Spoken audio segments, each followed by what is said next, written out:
que desarrolla sus actividades en nuestra República, en base al pensamiento de ese insigne literato, médico y periodista, el primero en tiempos de la colonia, de luchar y difundir la idea de emancipación contra los gobiernos de aquella época que intentaban esclavizar nuestra República. Nos referimos a Francisco Eugenio de Santa Cruz y Espejo, que nació aquí en Quito en 1736. Con ese pensamiento, señor presidente, damos la bienvenida a los hermanos invitados el día de hoy de las distintas organizaciones sociales, al compañero Jaime Arturo Sánchez Miles, repatriado de Sudáfrica, luego de permanecer 4 años en ese país. La bienvenida a las mejoras Independencia del barrio San Juan, que también nos acompaña. Y en el diálogo, representando al periodismo nacional, el licenciado René Espín. Queremos agradecer a las distintas emisoras que en el país se unen a las señales de Radio Nacional del Ecuador, estaciones Quito y Guayaquil, HCJD, La Luna, Canela, Francisco Estéreo, distintas emisoras alternativas en el país y emisoras fraternas de la Sierra, Costa, Oriente y Galápagos, a Ecuador inmediato. Bien, un fuerte abrazo a todo el Ecuador, feliz año, esta es la primera cadena del año 2008, a todos los ecuatorianos dentro y fuera de la patria, el más inmenso abrazo solidario, los más sinceros deseos de paz, prosperidad, pero recordemos, la verdadera paz solo viene de la justicia, compañeros, solo viene de la justicia, el resto es pacificación. Ahora con los cambios que se están dando en el Ecuador, con las garras que están sacando a los grupos de poder de siempre, ¿verdad? Nos dicen se está perdiendo la paz en el Ecuador. ¿De qué paz me han hablado? Pregúntenle al compañero, 4 años fuera de su patria, si se vivía en paz en este país o si se vivía una violencia. La violencia no es solo disparar una bala, compatriotas. La violencia es esa opulencia al lado de la miseria. Son esos desempleados, son esos trabajadores con salarios paupérrimos al lado de gerentes que le ganan 20, 25 mil dólares mensuales. Hay muchísimas clases de violencia, la discriminación, etc. Construyamos la verdadera paz basada en la justicia. Esto ni siquiera lo digo yo, lo han dicho los papas, Pablo VI, etc., en todas las encíclicas de la doctrina social de la Iglesia. El León XIII lo viene diciendo, no hay paz sin justicia, compañeros. En la encíclica de Juan XXIII, Paz en la Tierra, claramente lo dijo. La verdadera paz se basa en la justicia. Y resulta que tenemos uno de los países más injustos del mundo, más inequitativos del mundo. Tenemos que luchar contra eso para tener paz duradera. Uno de los medios es esa reforma tributaria, donde los que más tienen paguen más y donde los pobres no paguen nada. 85% de la gente con la reforma tributaria no va a pagar impuestos y muchísima gente, hasta los que ganan aproximadamente 8 mil dólares mensuales, va a poder descontar sus gastos en salud, educación, es decir, pagar menos impuestos. Pero como los ricos van a tener que pagar más impuestos, como ahora se va a castigar la evasión, imagínense toda la propaganda que nos hicieron, ¿no? No, imagínense, verifiquen toda la propaganda en contra. Ya les voy a dar algunos datitos al respecto. En todo caso, insisto que 2008 sea lleno de paz, prosperidad, de ese cambio profundo por el que votó el pueblo ecuatoriano en noviembre del 2006. Y todo cambio implica resistencia. Yo no quiero asustar a nadie, pero no soy mentiroso, el país me conoce, soy muy frontal, muy sincero, muy transparente.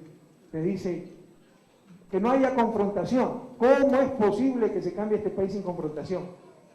¿Cómo es posible que hagamos más justicia sin que los banqueros reclamen, sin que las élites de Guayaquil reclamen? Es imposible, a no ser de que se claudique ante esas élites. No nos engañemos, compatriotas. ¿Acaso la revolución liberal no tuvo oposición? ¿Acaso la independencia de América Latina, los ejércitos libertadores, no tuvieron oposición? No seamos ingenuos, esa es la manera que tratan de lograr para desestabilizarnos, desmovilizarnos, hacernos creer. Hay confrontación en el país. ¿Acaso no siempre ha habido confrontación? Lo que pasa es que los explotados no tenían voz. Desde noviembre del 2006, esos explotados están en el gobierno, compañeros, porque somos el gobierno de los explotados, no de los explotadores.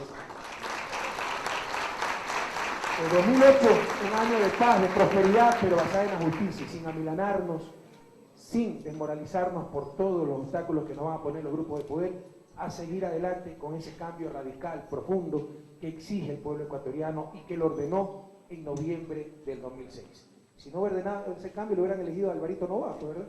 O al Partido Social Cristiano, o Sociedad Patriótica. Eligieron el gobierno de la Revolución Ciudadana para que en democracia, para que constitucionalmente, pacíficamente, se realicen los cambios que el país tanto necesita, y eso es precisamente lo que vamos a hacer. Y una felicitación muy grande también el día de hoy, el Día del Periodista Ecuatoriano, en recuerdo, en conmemoración de ese inmenso ecuatoriano, el precursor, Eugenio Espejo, nacido el 5 de enero, creador del primer periódico de la República, Primicias de la Cultura de Quito, o de lo que sería posteriormente la República del Ecuador. Ejemplo, no solo de periodismo, ejemplo ecuatoriano en su integralidad, de ciudadano del país y del mundo. En verdad, Eugenio Espejo es alguien a que admiro mucho, fue un adelantado de su tiempo, pese a la discriminación, supo luchar contra todos los obstáculos, supo denunciar la tiranía, las injusticias, etc. Ojalá todos los periodistas ecuatorianos sigan el ejemplo de Eugenio de Santa Cruz, su ejemplo de valentía, de verdad, de objetividad, de amor a la libertad, no amor al dinero, no amor a un puestito de trabajo, no amor al status quo, no amor a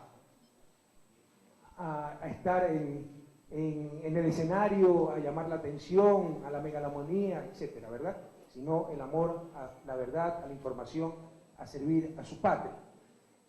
Lo he dicho, cuidado, lo hemos dicho muchas veces. Yo creo, sinceramente, que la prensa, la verdadera prensa, esa prensa que informa, esa prensa que da a conocer lo que pasa en cada rincón de la patria, el mundo entero, con objetividad, esa prensa honesta, que cuando opina dice, esto es opinión, cuando da una noticia dice, esto es información, esto es lo que exactamente como ocurrió, no es que trastoca noticias con opiniones, y muchas opiniones incluso basadas totalmente en falsedades. Esa prensa es fundamental para la democracia, nadie lo ha negado, pero también siempre he sostenido que una prensa corrupta, una prensa mediocre, una prensa incompetente, vinculada a los grupos de poder, es nefasta para la democracia. Y tiene que reconocer el Colegio de Periodistas del Ecuador y de Pichincha, donde nos encontramos en este momento haciendo esta cadena, que hay mucha de esta última prensa en Ecuador. Si no, vean nomás a quienes pertenecen los grandes canales de televisión, los grandes periódicos, etcétera, vinculados a grupos de poder, donde no se realiza información, sino se hace propaganda. Pero aquellos verdaderos periodistas, aquellos que en realidad cumplen esa función de ser comunicadores sociales, aquellos que tienen ética en su trabajo, honestidad intelectual, que cuando opinan dicen, esto es mi opinión, cuando informan, esta es información, y se limitan estrictamente a representar, a transmitir los hechos que ocurrieron, a esos periodistas el más fraternal abrazo, el total apoyo del gobierno. Son esos periodistas que necesita la patria para salir adelante, son esos periodistas los que necesita la democracia. Así que a los verdaderos periodistas ecuatorianos, con el ejemplo de Eugenio Espejo, las más sinceras felicitaciones, y decirles sinceramente, cuenten con el apoyo del gobierno, la patria los requiere, requerimos de un mejor periodismo para sacar al país de su desarrollo, para tener una mejor democracia. Como siempre, compatriotas, empezamos este día haciendo el recuento de las actividades cumplidas en la última semana de trabajo, semana pues con fiesta del Año Nuevo, el Año Viejo también. El sábado 29 de diciembre pues laboramos, fue día laborable para los servidores públicos. A las 10 tuvimos la cadena de radio en el Palacio de Carondelet. A las 3 de la tarde viajamos a Guayaquil, visitamos el Hospital de Niños Roberto Wilber de la Junta de Beneficencia de Guayaquil. Hemos comprometido todo el apoyo, una belleza de hospital, es una maravilla, en verdad, no tiene nada que envidiar a cualquier hospital del primer mundo. Vamos a construir con la Junta de Beneficencia una maternidad al lado de ese hospital de niños. Estamos haciendo la planificación nacional de los hospitales de especialización.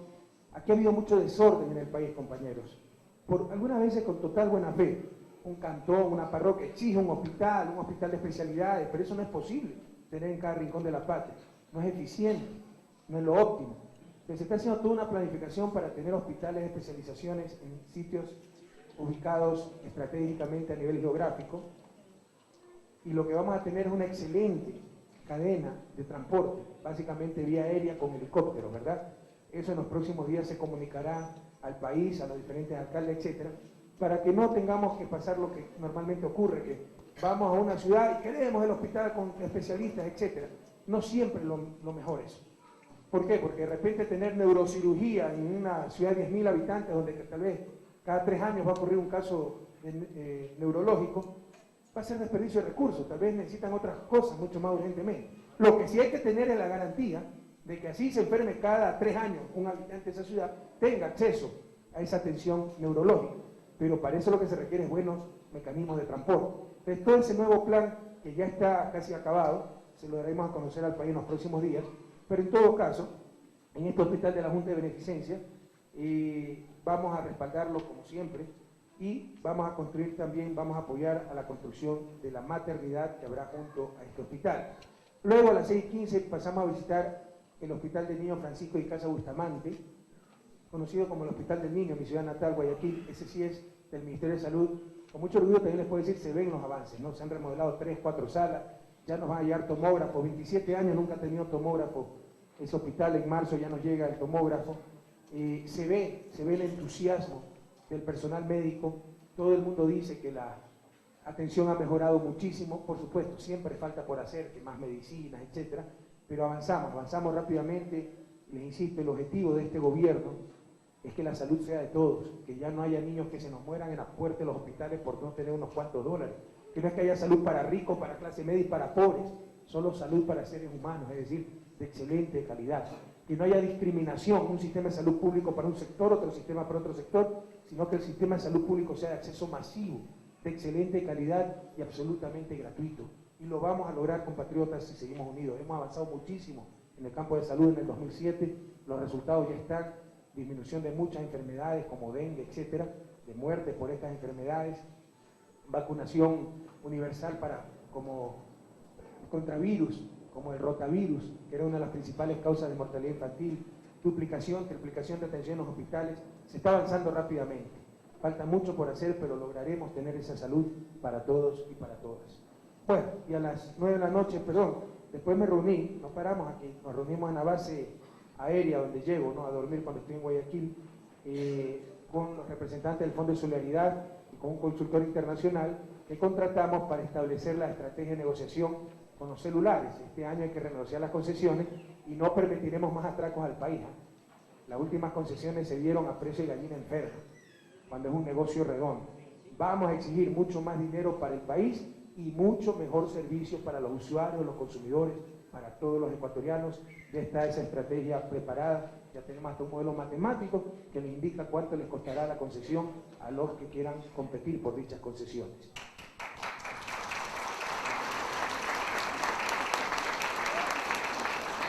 Y a las 9 de la noche, tuvimos una reunión con militantes de Alianza País en el Jardín de la Salsa. Ese ya fue un acto del movimiento, no un acto de gobierno, ¿no? Así que no voy a profundizar en aquello. Domingo 30, esa misma noche, ¿verdad? Llegué 2 de la mañana a Salinas. Fui a Salinas, donde estaba mi familia, para recibir el Año Nuevo. También para disfrutar del Año Nuevo, que nunca había tenido oportunidad de disfrutarlo en Salinas, que me decían que era espectacular, y efectivamente fue. Ustedes saben, el domingo de mañana de repente empezamos a ver paracaidistas, ¿no? Me dice mis hijas, vamos a ver los paracaidistas, vamos. Llego y me embarcaron en un avión a mí. Entonces, el domingo 30 de diciembre también por primera vez salté en paracaídas, y como me gustó tanto salté de nuevo en la tarde. Al principio, créanme que nunca he sentido tanto terror, ¿no? Todo está bien hasta que uno va en el avioncito y se empieza a abrir la puerta de atrás. Y ya cuando va al borde a lanzarse, y uno piensa, me voy a lanzar a 5 kilómetros de altura, 5.000 metros, estoy loco. Pero ya no le dan tiempo a uno, no, ready, set, go, y ya estaba abajo. En todo caso, fue una emoción sin igual. Tanto me gustó que me lancé después por la tarde, mi esposa también.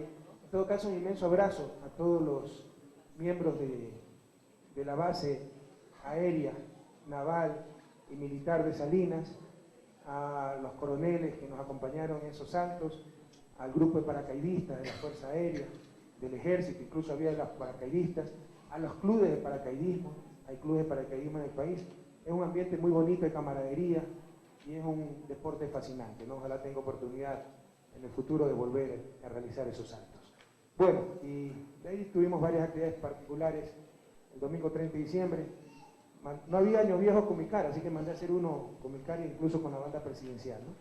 Bueno, el lunes 31 de diciembre, ¿ya? Y lo que hicimos fue con mi familia. Le digo esto porque es importante para que el país descubra, son actividades particulares, pero para que el país descubra la belleza de nuestra patria. Nos fuimos a Puerto del Morro, no sé si conozcan qué es Puerto del Morro, una parroquia rural de Guayaquil, está en el Golfo de Guayaquil.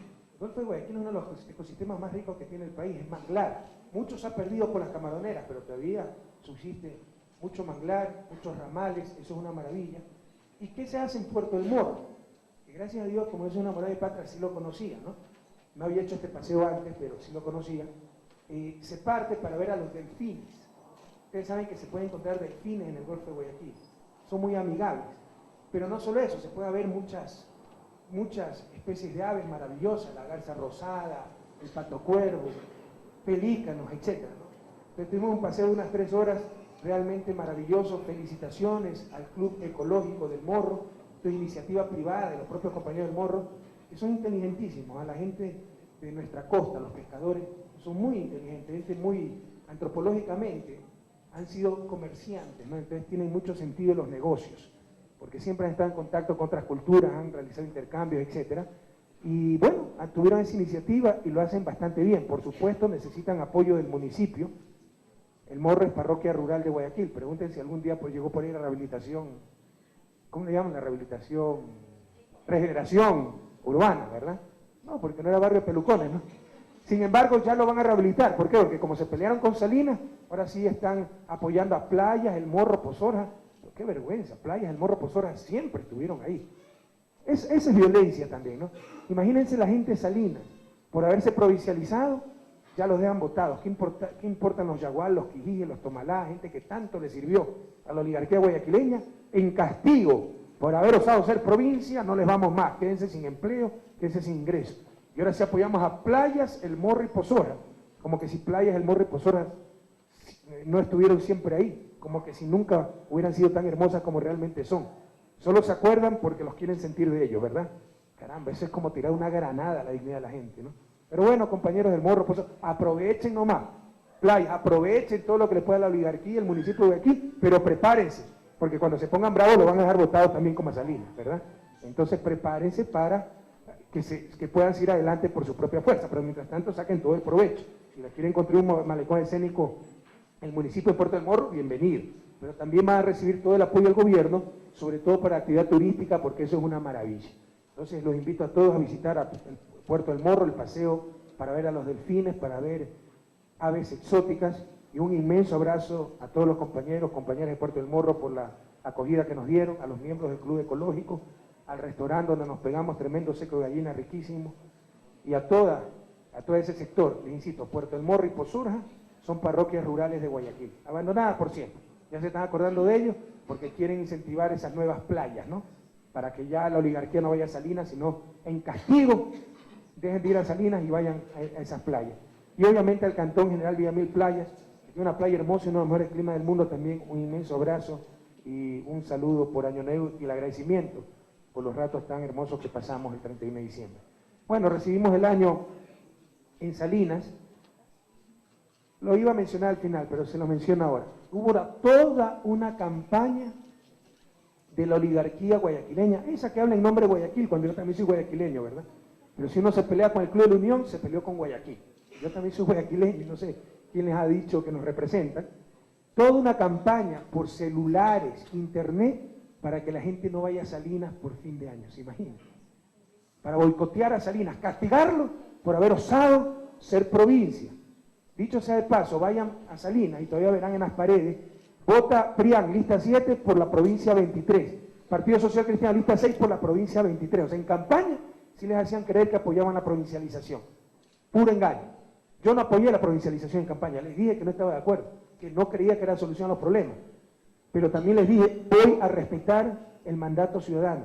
Y la gran mayoría de la península quiere ser provincia, cumple con los requisitos para ser provincia, mandaré el decreto ley para que sean provincia. Pero fui el único que les dije, no creo que esta es la solución. Los otros vayan a Salinas, vean los muros pintados todavía de la última campaña presidencial. Así se juega con la buena fe de la gente. Y hoy son los que se rasgan la vestidura porque Santa Elena es provincia, ¿no? Cuando ellos fueron los que incentivaron eso para ganarles votos a la gente, para después, obviamente, dejarlas engañadas. En todo caso, como castigo a eso, tremenda campaña para que no vaya a Salinas la gente. ¿Saben a qué grado de ridiculez llegaron? Siempre hay una fiesta en el Chat Club, ¿verdad? De Salinas, aniñadito. Entonces hicieron una fiesta de fin de año en el Guayaquil Tennis Club, ahora, en Guayaquil, para que no vaya la gente a la fiesta en el Yacht Club. ¿Qué les importa a la gente de Salinas si nunca se han beneficiado de esas fiestas exclusivas, no? Pero para que vean el nivel de ridiculez. Felizmente, los salineros, los peninsulares, demostraron que no necesitan de esa oligarquía guayaquileña, ni del municipio de Guayaquil que dirigió esto, para triunfar, para salir adelante. Y Salinas estuvo repleto, el malecón estuvo repleto, todos los hoteles y restaurantes estuvieron repletos. Así que felicitaciones a Salinas, felicitaciones a todas las penínsulas. Pueden salir adelante con el esfuerzo de los propios peninsulares, con el esfuerzo de los verdaderos guayaquileños, que no somos tan torpes para creernos propietarios de tierras que no son nuestras y que vamos a seguir yendo a Salinas, a playas y a todos los balnearios del país. Pueden salir adelante con el esfuerzo de todos los ecuatorianos. Felicitaciones a Salinas, felicitaciones a la península, y qué derrota para la oligarquía guayaquileña. Nuevamente los Marx, los Joy de Ginata, los Nebo, los Latenti y toda la gama de pelucones de por ahí han hecho el ridículo. ¡Qué derrota, compañeros! Salinas estuvo repleta. Felicitaciones, Salinas.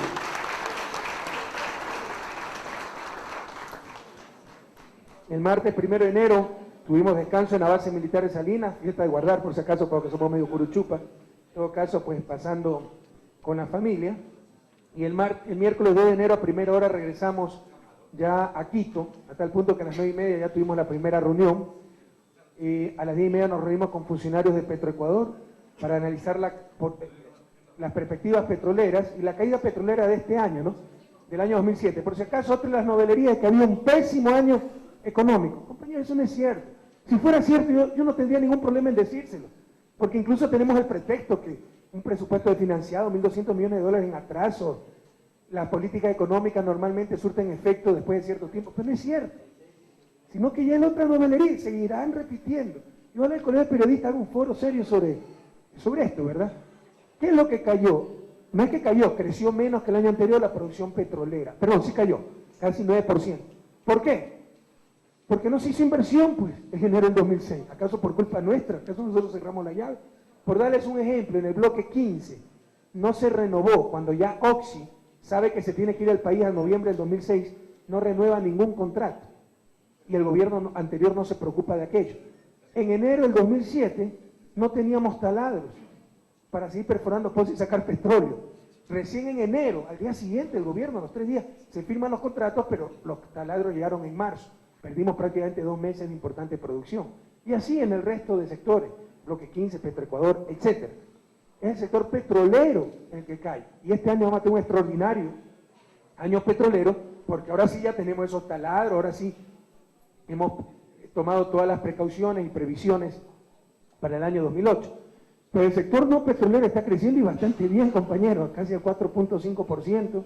El desempleo ha bajado drásticamente al 7%, como siempre les digo. La mala fe siempre podrá encontrar desempleados. Por cada ecuatoriano al que le encontremos empleo, podrán encontrar 50 que no tienen empleo. Pero les pregunto yo, ¿es que esos 50 han estado desempleados por este gobierno o el problema del desempleo nos viene hace décadas? Y siempre ha sido el principal problema de la economía ecuatoriana. Y lo que han hecho es preocuparse del riesgo país, de la inflación. Dicho sea de paso, el riesgo país está cayendo y ya no dicen nada, ¿no? Antes, cuando estaba subiendo, uy, el riesgo país, las pésimas políticas económicas del gobierno. Ahora está cayendo, ya no dicen nada. La inflación, tenemos de las inflaciones más bajas de América Latina, tampoco dicen nada. Es el crecimiento, y crecimiento petrolero, que no genera empleo. La mayoría se nos va afuera porque es de compañías privadas. El crecimiento no petrolero, la agricultura tiene el mejor año en muchos años. construcción creció más del 4%, industria se expandió muchísimo, ¿verdad? Pero así es la prensa que actúa como opositor, esa prensa que son actores políticos, lo que les gusta es desprestigiar al gobierno, y ahora nos quieren convencer que un economista ha llevado al país al peor año económico de las últimas décadas. Que además de que pudiéramos tener justificaciones para eso, porque un primer año de gobierno, ¿cuántos pueden remediar? Sencillamente no es cierto. No mientan. No mientan. Comparen nuestra tasa de inflación con el resto de América Latina. Ahora sí, pues hablen del tan cacareado riesgo país. Ahora que está bajando ya nadie lo menciona, ¿verdad? Si tuvieran malas cifras fiscales, etcétera, ¿cómo bajaría el riesgo país? Hablen de la agricultura, hablen de la industria, hablen de la distribución. Por primera vez en 20 años la brecha entre ricos y pobres se está cortando. El quintil más pobre, o sea, la quinta parte más pobre de la población, el 20% más pobre de la población, ha visto incrementar su ingreso medio en 30%, por la duplicación del bono de desarrollo humano, duplicación del bono de vivienda, eliminación de $5 en consulta, los $25 de contribución voluntaria a las escuelas, los libros gratuitos, etc. Por favor, hagan análisis serios, no repitan babosadas de pseudos analistas que en verdad son actores políticos disfrazados. A mí me da risa cuando dicen, y ahora el analista económico Mauricio Pozo. Mauricio Pozo no es analista económico, es el ex ministro de Economía Gutiérrez. Pues. Por favor, pues digamos las cosas como son. O el analista político Vladimiro Álvarez Grau. Vladimiro Álvarez Grau no es analista político, es ex ministro de gobierno de Maguad. Entonces, hablemos las cosas como son, para que la gente sepa de dónde recibe la información y los pseudoanálisis. Estamos en el día del periodismo, ¿verdad? Recordamos a Eugenio Espejo.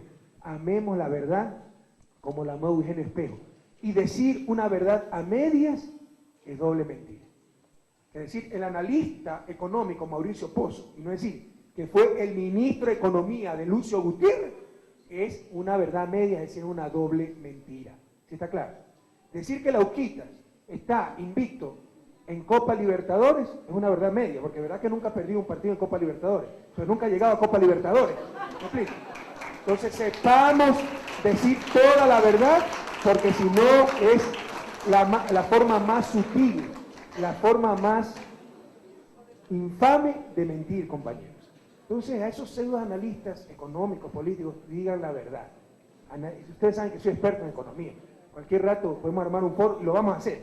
Me parece que ya está para el 10 o 11 de enero en la Universidad Central y el 9 de enero estamos acabando un estudio, que no se me acaban mis sesgos académicos, un estudio muy técnico, muy econométrico sobre el impacto de la dolarización y crecimiento. Eso lo vamos a presentar en Cuenca. Pero en cualquier momento podemos abrir un foro con el Colegio de Economistas para demostrarles que no es cierto que haya un mal año económico, es parte de la campaña contra el gobierno. ¿Ok? Bien, bueno, a las 11:30 tuve la reunión con asesores presidenciales para programar la semana y el mes de trabajo, ver cómo van las cosas, poner cronogramas, etc. A las 4 de la tarde firmamos el decreto ejecutivo mediante el cual se fija el precio de la leche. No permitiremos más especulación, compatriotas. Por si acaso, esa es una de las armas de los grupos de poder. Pierden en las urnas, pero como manejan la economía, como manejan ciertos sectores económicos estratégicos, de esa forma tratan de desestabilizar a los gobiernos. Eso ha pasado en toda América Latina, con Allende, en Chile, en Nicaragua, en Venezuela, en todos lados donde ha querido hacerse un proceso de cambio profundo. Así que pierden en las urnas, tratan de ganar desestabilizando la economía y no lo vamos a permitir. Les insisto, no hay un proceso inflacionario. Nuestro nivel de inflación es más bajo que el resto de América Latina. Toda América Latina el año 2007 va a tener mayores niveles de inflación. ¿Por qué? Porque hay un factor inflacionario que son los altos precios del petróleo, que encarecen pinturas, encarecen fertilizantes agrícolas, encarecen muchas cosas, ¿verdad?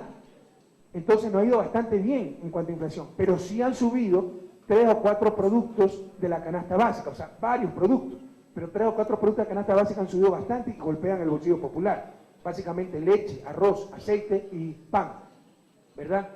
Estamos trabajando para controlar esos precios. En el caso de la leche no hay justificación.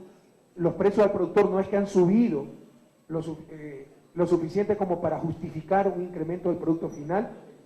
No solo eso, como lo dije este día cuando firmé el decreto. Y recuerden, para desgracia estos señores están hablando con un experto en el tema. A mí no me va a meter gato por liebre. Se reúne la pasteurizadora para decir, vamos a aumentar el precio de la leche. Eso hacen en Estados Unidos y se van presos. porque es atentar contra la ley antimonopolio. Si hay un mercado competitivo, los que conocen algo de economía, mercado competitivo significa que ningún agente o grupo de agentes pueden afectar el mercado, precios, producción, etc. Aquí estos señores de la forma más cándida se reúnen para anunciarnos que va a subir el precio de la leche. Eso en otros países se llama colusión, atenta contra la ley y se van presos. O sea, que una empresa llame a otra para decirle, oye, pongámonos de acuerdo para fijar el precio en tanto, en cualquier país desarrollado y de la propia América Latina, con ley antimonopolio que todavía no existe en el país, que vamos a presentar a la Asamblea en los próximos días, se van presos, porque es colusión. Colusión significa ponerse de acuerdo para hacer daño a un tercero. ¿A qué tercero le están haciendo daño? Al consumidor, ¿verdad? Y cuando hay esa estructura de mercado que se llama mercado oligopólico, oligo significa pocos, oligarquía, gobierno de pocos, ¿verdad? Oligo, pocos, polio era la poli, la ciudad, en general se puede entender como agentes, pocos agentes. Cuando hay esa estructura de mercado, 3 o 4 pasteurizadoras, 3 o 4 productoras de aceite, todo esto del mercado, todo es una gran mentira. Se necesita regulación y eso es lo que vamos a hacer y estamos haciendo. Entonces, una forma de regular es poner esos precios oficiales a la leche. Si no lo cumplen, tendrán las sanciones de ley, pero no permitiremos que descaradamente vengan grupos empresariales a decir, vamos a aumentar la leche en tanto, y sin justificación, porque los precios al productor no justifican ese incremento de la leche para el consumidor final. En cuanto a arroz, hemos prohibido las exportaciones a Colombia y Perú. Hay una excelente cosecha de arroz, tampoco hay justificación para que suban los precios tanto. Ahí sí los productores están recibiendo un gran precio. Nosotros estamos del lado de los productores, los agricultores, pero tampoco para sacándole la cabeza a los consumidores. Mientras más ganan los productores, más caro se vende el producto final a los consumidores. ¿Sí está claro eso o no? Y es muy bueno que los productores agrícolas ganen bastante para que se queden en el campo, para que produzcan más, pero tampoco exageradamente para que se perjudique al consumidor. Y creemos que esos precios productores están demasiado altos. Por eso, como un primer paso, se ha prohibido las exportaciones a Colombia y Perú para que haya más oferta al interior, bajen los precios. Si no bajan los precios del arroz, pondremos precios oficiales y no excluyo la posibilidad de importar arroz, incluso subsidiado, porque el arroz en el exterior está más caro, pero lo subsidiamos y lo vendemos más barato dentro del país, pero no permitiremos que se le saque la cabeza a los consumidores ecuatorianos. Con respecto al aceite, ahí hay sí un factor internacional. La soya, todos los granos están carísimos en el mercado internacional. Se ha subido la materia prima, pero vamos a hablar con los aceiteros para que controlen el precio del aceite. Tampoco excluimos poner precios oficiales al aceite. Y con respecto al pan, subió en un principio porque se disparó el precio de la harina. Hemos enviado un subsidio a la harina. No tiene por qué subir ya ese precio del pan. Bajar el precio es muy difícil. Aquí suben los precios porque dice que se encareció el precio de la harina. Se subsidia la harina, vuelve a su nivel anterior la harina, pero no el precio del pan. Nunca bajan los precios. En todo caso, eso también debe estar controlado. No hay justificación para que suba el precio del pan, porque el gobierno ha decidido extender al menos hasta marzo el subsidio a la harina. En consecuencia, no va a subir el precio de la harina a los panaderos, a los panificadores, y no tienen por qué subir el precio del pan. Entonces, son algunas de las estrategias que estamos realizando para controlar la subida en estos precios claves. Le insisto, no hay un problema inflacionario en Ecuador. No es que han subido todos los precios, de hecho algunos han bajado. La electricidad para los más pobres ha bajado. La consulta externa en los hospitales ya no existe, el cobro de 1, 2, 5 dólares. La contribución gratuita a las escuelas tampoco existe. Algunos precios han bajado y seguirán bajando. Este mes bajará la factura de teléfonos, tanto fijos cuanto celulares, por la eliminación del 15% del ICE. Pero hay 4 o 5 artículos de la canasta básica que han subido de precio y molesta mucho a los consumidores y a los ciudadanos. Básicamente leche, aceite, pan y arroz. Por ahí también pollos, etcétera, que también hay un monopolio, ya empezaremos a controlarlo. En todo caso, que quede muy claro el mensaje, no permitiremos más especulación, actuaremos con total firmeza con las atribuciones que las leyes y la Constitución de la República nos otorgan, pero no permitiremos más especulación. Esa derecha que piensa desestabilizarnos alterando precios, pierdan las esperanzas. No permitiremos que se siga especulando y afectando al pueblo ecuatoriano. Bien, luego tuvimos a las 4:30 reunión de trabajo con ministros coordinadores y secretarios técnicos. Recuerden que la nueva estructura del gabinete, para hacer una administración más eficaz, es tener 7 sectores estratégicos. El gabinete de la producción, gabinete de la política económica, gabinete de seguridad externa e interna, gabinete de política propiamente dicho, gabinete de desarrollo social, gabinete para patrimonio natural y cultural y gabinete de sectores estratégicos propiamente dicho también, las telefónicas, eléctricas, etc. Entonces vamos a basar en estos 7 sectores que a su vez incorporan otros ministerios en la administración pública, ¿no? Una nueva visión de administración pública para tener mucho mayor eficiencia. Si les mostrarle el organigrama del Poder Ejecutivo que recibí, era un caos total. Por ejemplo, yo tenía 28 instituciones adscritas, directamente pendientes de la presidencia, además de los ministerios, secretarías, etc. Eso era imposible de manejar. Todo eso hemos organizado en este año, y en el año 2008 tenemos una estructura mucho más coherente, mucho más liviana, mucho más eficiente para servir al pueblo ecuatoriano. Entonces, yo me reúno cada lunes, cada semana, esta vez fue el miércoles, porque el lunes no hubo trabajo, con los ministros coordinadores para ver cómo van los diferentes ministerios.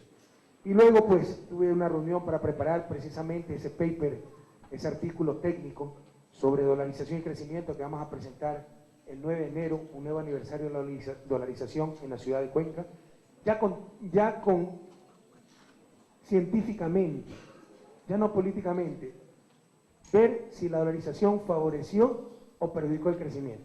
La respuesta es que perjudicó el crecimiento, lo vamos a demostrar técnicamente, ¿no? Para que ya no haya esta discusión que yo digo que sí, que el otro dice que no. Se va a demostrar técnicamente cómo ha perjudicado el crecimiento, por qué lo perjudicó, etc. Todos los tipos de cambios fijos son recesivos. La convertibilidad en garantía fue recesiva. El euro en la Unión Europea es recesivo, ¿verdad?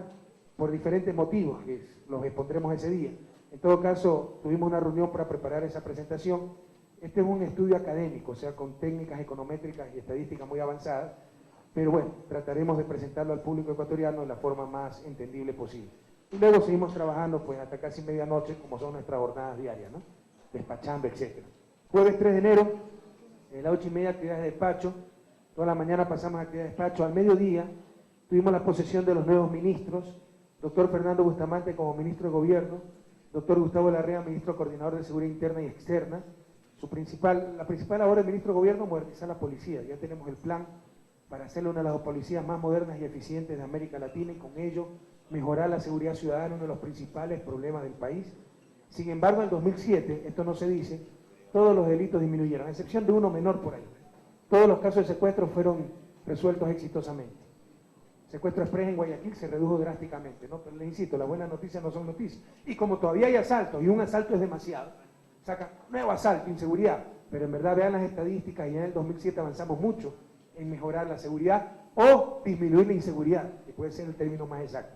Pero seguimos trabajando y un paso esencial es la modernización de la policía. Ministro Coordinador de Seguridad Interna y Externa tiene la labor de reformar toda la visión de seguridad nacional. La ley de seguridad nacional data de los 70, dictadura militar, tiene una visión profundamente militarista. Todo eso estamos revisando. Posesionamos al ingeniero Derlis Palacio como ministro coordinador de sectores estratégicos. Ese gabinete que tiene telefónicas, eléctricas, refinerías, transporte, vialidad, es decir, un sector clave para la marcha de la economía nacional y donde va a haber grandes logros en el 2008. ¿Por qué no en el 2007? No había ni estudios, compatriotas. Todo estaba bajo 3.000 candados.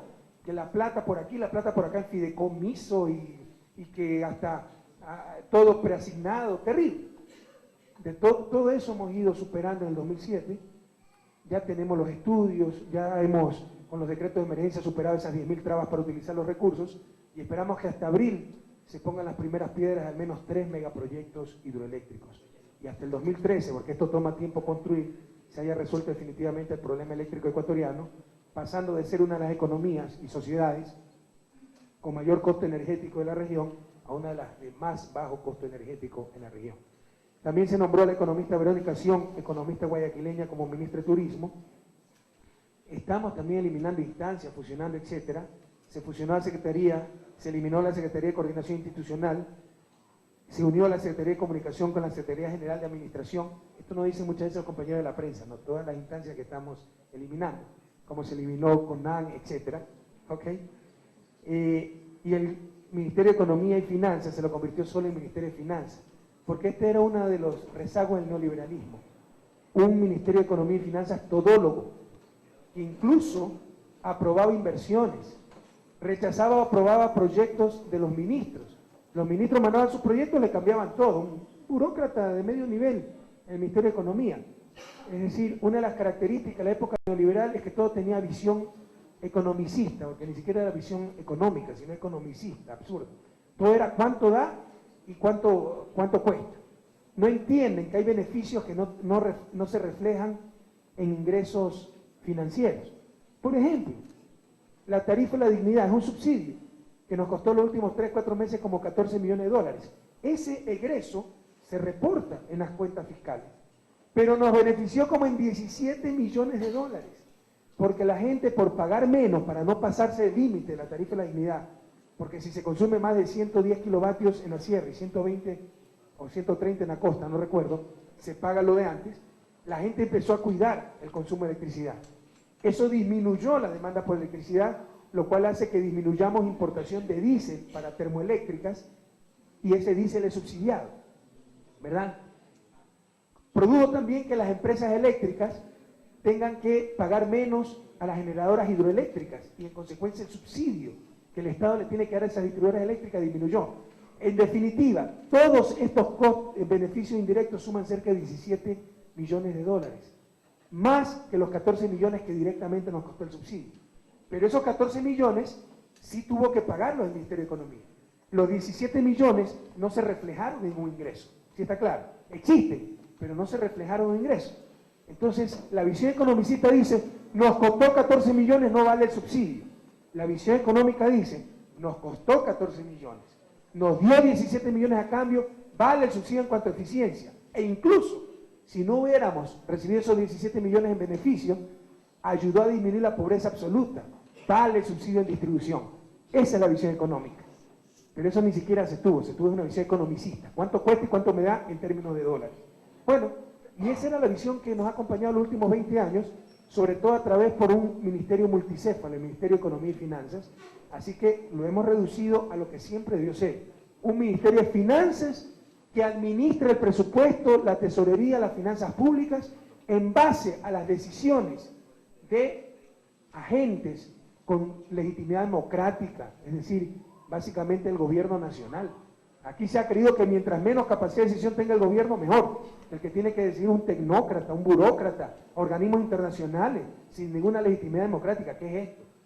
Las decisiones se toman a nivel político por agentes con legitimidad democrática. Ganamos las elecciones.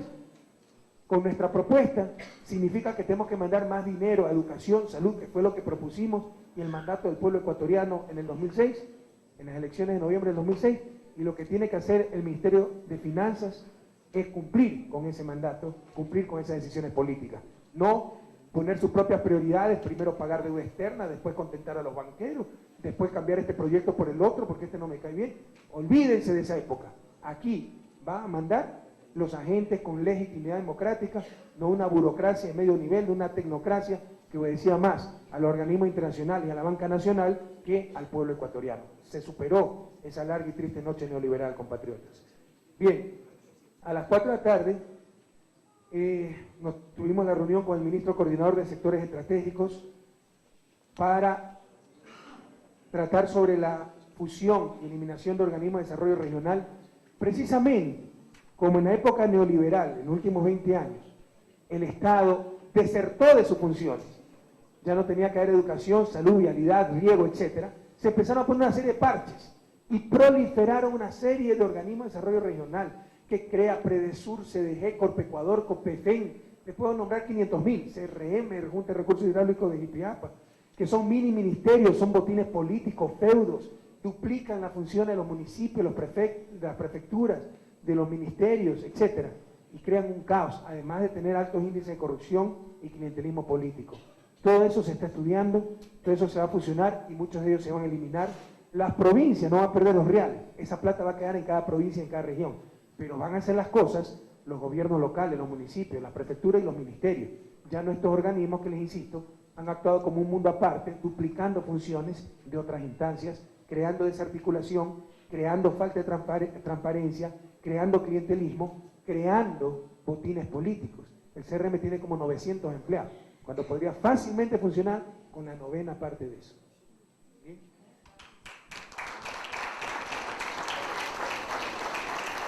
Bueno, y seguimos en reuniones hasta nuevamente medianoche casi de despacho, de análisis, etc. Viernes 4 de enero, viajamos de temprano hacia Atenas, habíamos acordado con el Comaga, el Consejo de Municipios de la Amazonía y Galápagos, una reunión de trabajo. En verdad hay muchísimos conflictos en la Amazonía, no creados por nosotros, por favor, ahí también está la mala fe de ciertos sectores de comunicación, ¿verdad? Queriendo hacer creer que los problemas son causados por nosotros, estamos resolviendo los problemas. Por eso he escuchado editorialistas que dicen, sí, el paro en Dayuma fue ilegal, pero Gandhi también luchó y fue ilegal esa lucha. Sí, pero yo no conozco hasta ahora que Gandhi haya reventado un taco de dinamita, pues, ¿verdad? Y hasta donde yo sé, Gandhi luchó contra los opresores del imperio inglés. Pero nosotros no somos los opresores, pues no somos los que hemos creado los problemas en Dayuma, Orellana, en Amazonía, somos los que hemos estado resolviendo. Y por favor, veamos un poquito más el fondo. De nada sirve al país engañarse. Le sirve a ciertos actores para satisfacer sus venganzas políticas, sus odios, pero no se le hace ningún bien al país.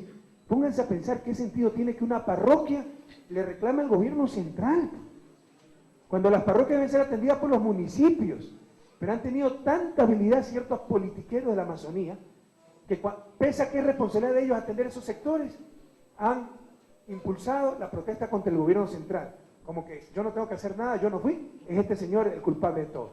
Ay, que los gobiernos de la Amazonía no han tenido plata. Vaya, vean cuánta plata han recibido por la ley 010, por donación del impuesto a la renta de las petroleras, por convenios directos con las petroleras. Hablemos claro, ha habido muchísima corrupción e irresponsabilidad. Carguemos un poquito más el fondo, compañeros. Además, mientras siga el desorden del crecimiento ecuatoriano, que se pone un asentamiento por aquí, otro por acá, de 400, 500 familias, va a ser imposible llevar a cada uno de esos nuevos asentamientos agua potable, alcantarillado, carreteros, telefonía, educación, salud. Es costosísimo, ni un país desarrollado podría hacer eso.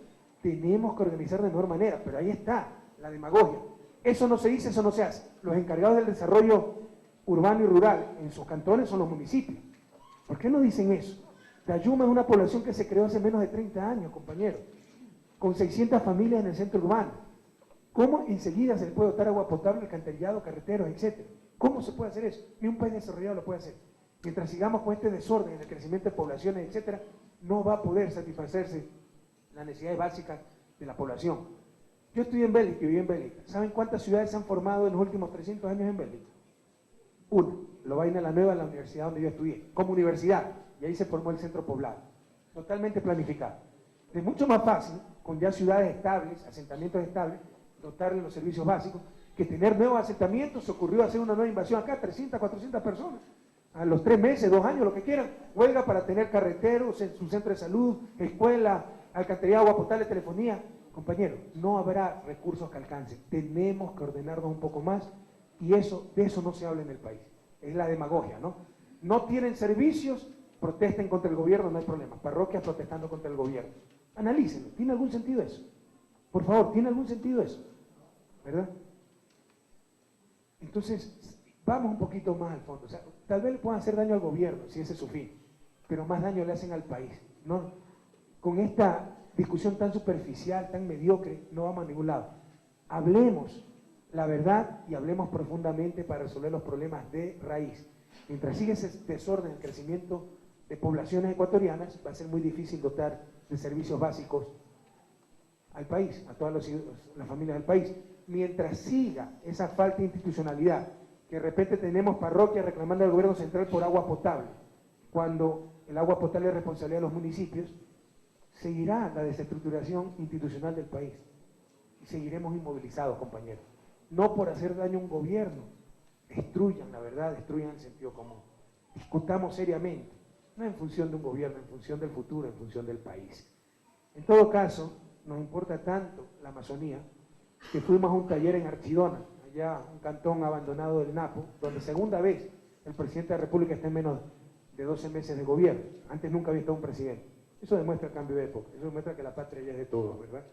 Entonces, ahí trabajamos todo el día con los alcaldes de la Amazonía, viendo problemas. Con satisfacción les puedo decir, les pueden preguntar a ellos. Ellos dicen, hay un cambio tremendo. O sea, han avanzado la troncal amazónica, agua potable, hay un cambio tremendo, la atención a los municipios, ¿verdad? Pero, sin embargo, siempre se puede hacer más, ¿no? Pero hay la conciencia de que el gobierno es otro y el país es otro a partir del 2007. En todo caso, pues, afinamos problemas que habían, siempre los hay, ¿no? Planes de acción, etcétera, pusimos fecha, muchas cosas. Esperamos el 4 de julio ya inaugurar TEN Archidona, el 15 de enero del 2009 ya inaugurar esa troncal amazónica, que ha estado construyéndose 6, 8 años, que ha consumido centenas de millones de dólares, debería estar ya empedrada con piedras de oro, esa troncal, pero ha habido mucha corrupción. No se imaginan todos los problemas que existen, ¿no? Por contentar a todo el mundo, un tramo de 150 kilómetros se lo reparten 12 contratistas. Entonces ustedes tienen que lidiar con 2 empresas. Si la una le falla, hay que rescindir el contrato, hay que ir a juicio, pedir permiso al contralor, procurador. Terrible. Por ejemplo, en el tramo TEN Archidona, donde recién hemos podido comenzar a trabajar este enero, el problema no era financiero, el problema era jurídico. Eso estaba en manos de Colise, empresa que quebró. Hasta rescindir el contrato, hasta sacar todos los informes de ley, con emergencia vial. No hemos echado 6 meses. Es terrible. Y eso es lo que muchas veces la mala fe no quiere ver, ¿no? Los alcaldes lo entienden. Bueno, nos dio satisfacción escuchar su testimonio de que las cosas han mejorado sustancialmente, pero trabajando en conjunto podemos mejorar aún mucho más. Entonces fue un taller muy productivo, muy enriquecedor. Vamos a poner un encargado como ministro prácticamente regional. Ya no solo la visión, no tenemos ya desde el gobierno solo la visión sectorial, industria, agricultura, obras públicas, etcétera, sino una visión también regional, litoral, Galápagos, Sierra, Amazonía. Y para Amazonía hemos puesto un representante en el Ejecutivo para que coordine las solicitudes de los gobiernos locales, para que vea que ninguna obra se pare, dónde podemos intervenir, etcétera. Y es la compañera Tania Mazón, una compañera de Pastaza extraordinaria, ¿no? Una mujer joven de la Amazonía. Bueno, y el sábado 5 de enero pues estamos aquí dando esta cadena y celebrando el Día del Periodista Ecuatoriano, ¿verdad? Nuevas felicitaciones a los buenos periodistas, que obviamente sí los hay. Hay otros que ni siquiera tienen título de periodista, ¿verdad? Y fugen de periodista y son en verdad actores políticos. Se hacían llamar hasta licenciados. Bien, algunas buenas noticias, después de tantas bravuconadas, tantas desplantes, etcétera, los buses ya pueden pasar por el puente de la Unidad Nacional, el puente ya de todos, compatriotas. Tanta pugna inútilmente, siempre pudieron pasar esos buses. Actualmente están pasando sobre todo los buses del Oro, de los Ríos y de otras provincias del sur, porque a los del norte les conviene más pasar por el puente alterno norte, ¿verdad?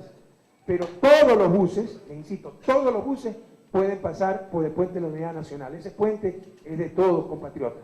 Y si hay algún problema de congestión, dejarán de pasar los carros particulares como en cualquier parte del mundo, donde tiene prioridad el transporte masivo. Otro triunfo de la ciudadanía sobre la prepotencia de siempre, sobre el puente de la Unidad Nacional, ahora puede pasar cualquier bus, todo transporte público, todo transporte masivo. Habrá algunos que les convendrá pasar por el PAN, que lo hagan, pero los que quieran pasar por el puente de la Unidad Nacional lo pueden hacer. Y aquí fíjense también, ¿no? Por la prensa, por estar contra el gobierno. Yo ni siquiera quería mencionar esto para no darle importancia, pero ¿quién dijo que se atentaba contra la Constitución, contra los derechos humanos, cuando un alcalde bravucón impidió pasar a los buses por el puente de la Unidad Nacional?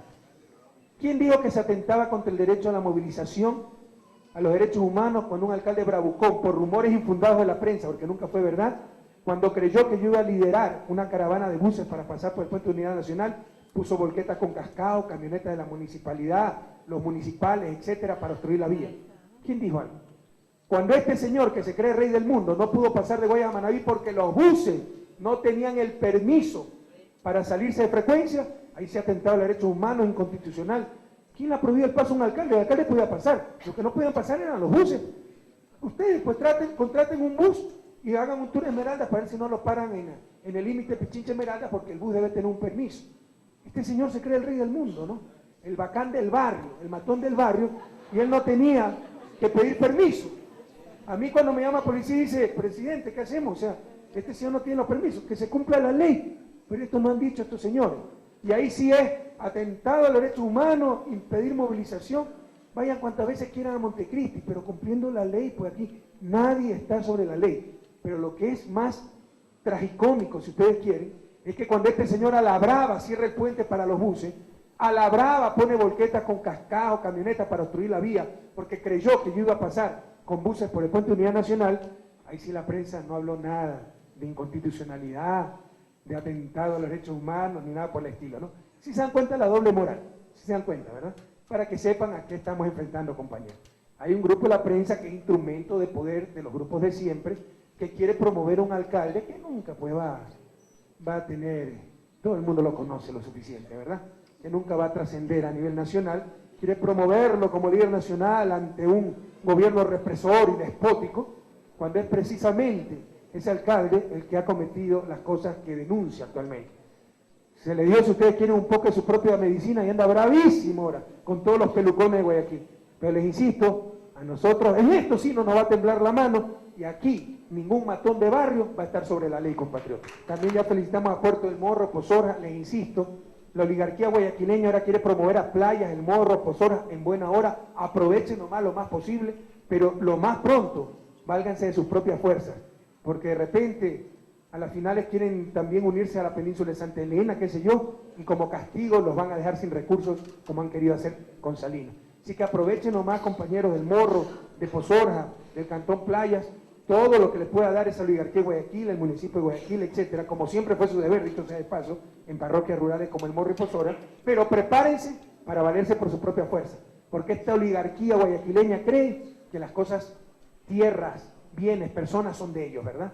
Salinas, nuestros departamentos, entonces Salinas es nuestro, los peninsulares son nuestros. O sea, la gente no tiene libertad para elegir lo que mejor crea, ¿no? ¿Por qué no dicen que Miami es de ellos también? Si en Miami tal vez tienen más departamentos que en Salinas. Saben que los ponen en su lugar. Bien, alza de salario, ya vemos pues la protesta por el alza de salario de ciertos sectores, los mismos de siempre, ¿verdad? Sectores empresariales, señores, se acabó la explotación. Y aquí también la doble moral, ¿verdad? Miren, esto es muy fácil a nivel conceptual. ¿Qué es lo que ha pasado en el país? ¿Cuál es una de las fuentes de desigualdad, de inequidad? La desproporcionada remuneración al capital y la ridícula remuneración al trabajo humano. ¿Cuál es la remuneración al capital? Remuneración al capital financiero, tasas de interés. ¿Cuándo se ha dicho que las altísimas tasas de interés eran una verdadera explotación? Algunos lo decían, pero la mayoría de los sectores económicos callaban, ¿verdad? Las exageradas ganancias. Hay bancos que no han ganado más del 50% sobre patrimonio. Petroleras que nos ganaron hasta 260% con el alza del petróleo. ¿Quién decía que eso era un insulto a la equidad, a la justicia, esas exageradas ganancias? ¿Por qué? Eran del capital, entonces no había problema. El capital tiene derecho a ganar lo que le dé la gana. ¿Cuál es la remuneración del trabajo? Los salarios. Ahí sí, se alza $30 el salario mínimo, atentado contra la clase productiva, se va a generar desempleo y todos los cuentos de siempre. No nos van a comer al cuento, compatriotas. En este país tiene que cambiar la relación de fuerza, como mandó el pueblo ecuatoriano, lo que refleja nuestro proyecto y nuestro gobierno. ¿Qué es lo que mandó el pueblo ecuatoriano? Que se acabe con esa injusticia. Una de cuyas fuentes es precisamente eso, esa exagerada ganancia al capital y esa paupérrima remuneración al trabajo. ¿Cómo se cambia eso? Controlando tasas de interés como ya lo estamos haciendo y mejorando salario básico, compatriotas. ¿Que por eso va a destruirse el puesto de trabajo? Bueno, veamos. Sabremos salir adelante, pero tengan en cuenta una cosa, con el cuento de generar puestos de trabajo, no se puede destruir lo más importante en un país que es el bien moral. Es inmoral explotar al trabajador, compatriota. Y esos salarios de miseria que hay en Ecuador son inmorales. Entonces, no con el cuento de generar puestos de trabajo, o sea, supónganse, con el cuento de generar puestos de trabajo, digamos, bueno, volvamos a la época de la esclavitud y que la gente pueda trabajar a pan y agua. Todo el mundo se va a escandalizar, ¿verdad? Entonces, no cualquier cosa se justifica por generar puestos de trabajo. Y les insisto, lo que más tiene que generarse en Ecuador, lo que más tienen que generar los empresarios de Ecuador, más allá de zapatos, de camisas, de carros, etc., es el bien moral que se ha perdido en este país. Y es inmoral la diferencia que ha existido en las últimas 2 décadas entre la remuneración al capital y la remuneración al trabajo. Eso tiene que acabar y lo vamos a acabar. Es inmoral encontrar en una misma empresa un gerente que gana $25.000 mensuales, porque hay gerentes, vicepresidentes de banco, etcétera, que ganan $25.000 mensuales.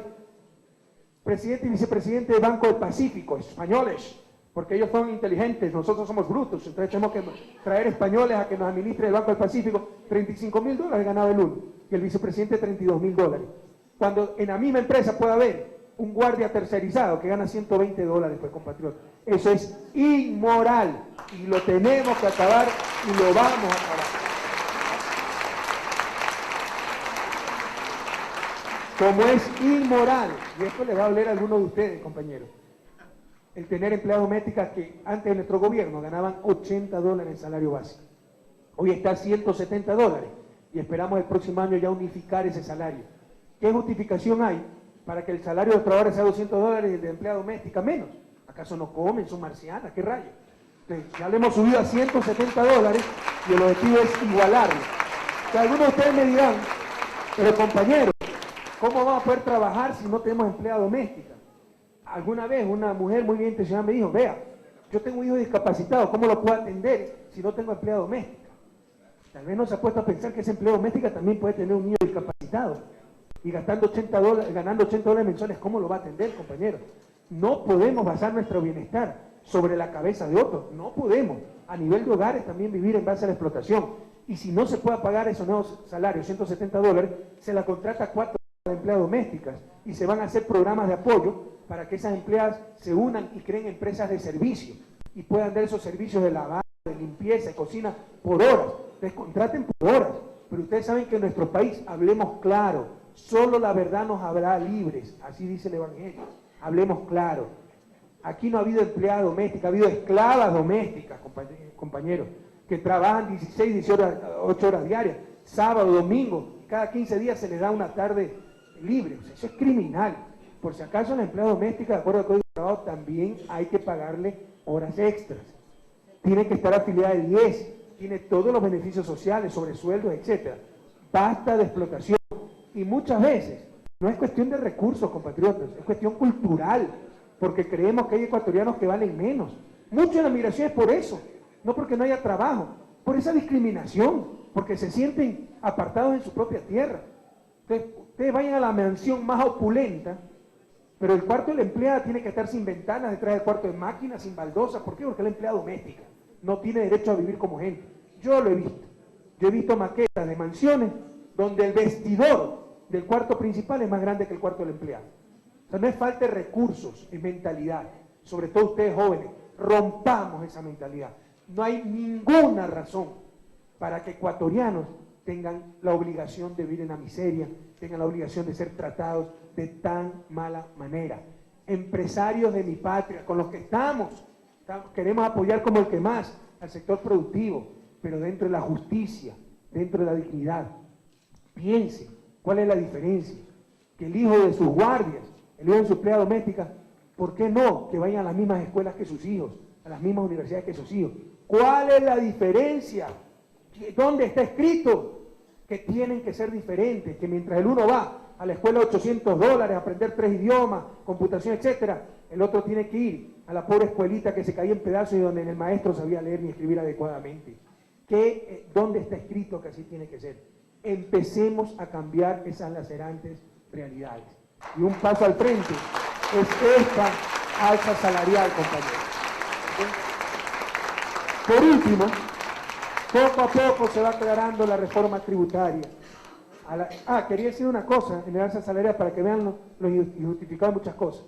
Por ser dolarizados tenemos de los más altos niveles de precios de toda América Latina. De los más altos niveles de precios. Ecuador está carísimo. Eso no es culpa de mi gobierno, eso es culpa de la dolarización, que hace, por diferentes motivos técnicos que no puedo explicar en este momento, que los precios se ajusten a niveles internacionales.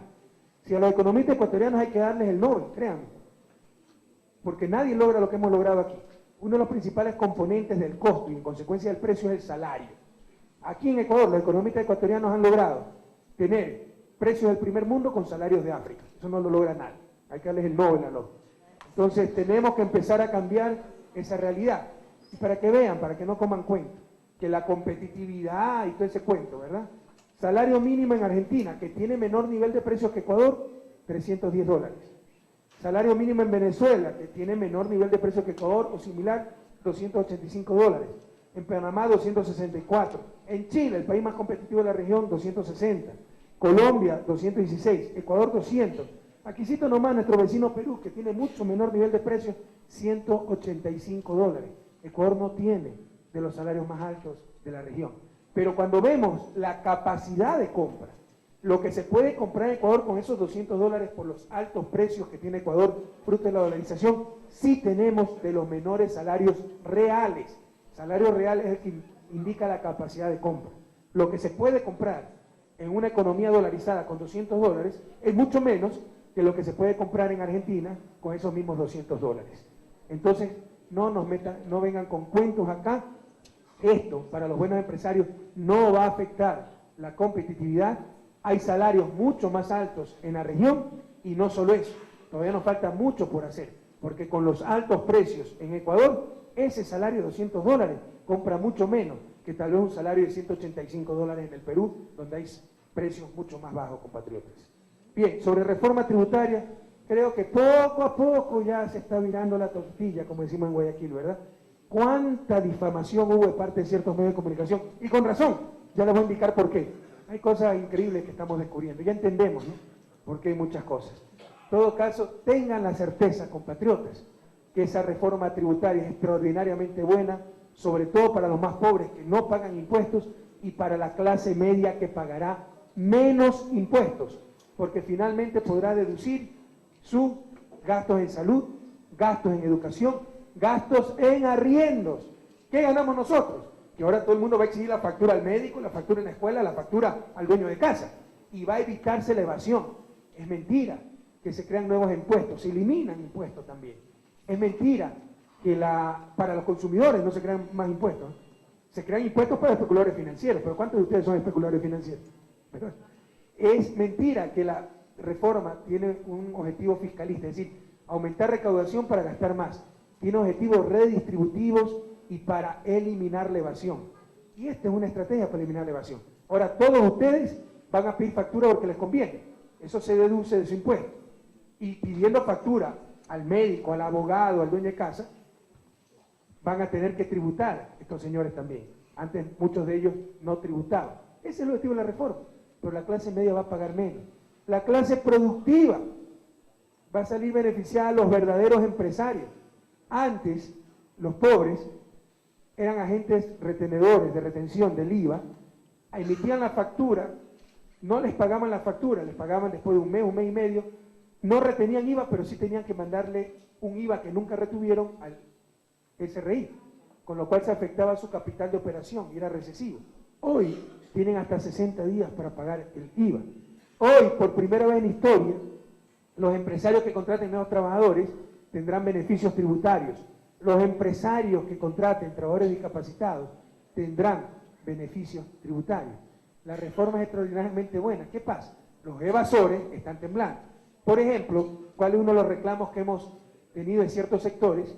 Antes, el anticipo del impuesto a la renta, lo que había que pagar durante el año de impuesto a la renta por parte de las empresas, se basaba en lo que habían pagado el año anterior, el 50% de lo que pagaban el año anterior. Pero si el año anterior no pagaron nada en impuestos, este año no daban nada en anticipo. Hoy, el anticipo que tienen que pagar es un promedio ponderado entre activos, patrimonio, costos de producción e ingresos por venta. Entonces, si es que no pagaron impuestos el año pasado, de todos modos van a tener que dar un anticipo de impuesto a la renta. Pero eso es injusto, porque si tengo pérdidas, no tengo ninguna utilidad, no tengo que pagar impuestos. Claro, pero ese anticipo valdrá hasta los 5 años siguientes para pagar sus impuestos. Si en 5 años ya no tiene utilidad, tiene que cerrar la empresa, pues. ¿Quién mantiene una empresa para perder plata? ¿Alguno de ustedes mantiene una empresa para perder plata? Es claro que ese tipo estaría evadiendo, ¿sí o no? Entonces con esto también se evita la evasión. Los sapos que nunca declaraban impuestos y nunca pagaban anticipo de impuestos. Pero estamos de acuerdo que nadie va a tener una empresa para perder, ¿sí estamos claros? que si ustedes pierden 2, 3, 4 años, ya venden la empresa, la cierran, etc. Bueno, les voy a decir quiénes tienen una empresa para perder. Veamos. Teleamazonas, año 2003, ingresos 7 millones de dólares, pérdidas 6.600.000 dólares, impuestos 0, 2003. Año 2004, para que vean a quienes estamos enfrentando y de quienes recibimos las noticias. Y por si acaso, ya que estamos en el Día del Periodista, compañeros, robarle impuestos al Estado también robarle a los trabajadores, porque al no declarar utilidades no están repartiendo utilidades a los trabajadores. Año 2004, ingresos 7.921.000 dólares, pérdida que declaran 4.544.000 dólares, impuestos pagados 0. Año 2005, ingresos 14.430.000 dólares, casi duplican ingresos, pérdida 1.600.000 dólares, impuestos 0. Año 2006, ingresos 20.453.000 dólares, casi triplican ingresos con respecto al 2003. Utilidad, menos 2.524.000 dólares, declaran pérdida. Impuestos pagados, 0. De esta clase de gente que estamos recibiendo las noticias, señores.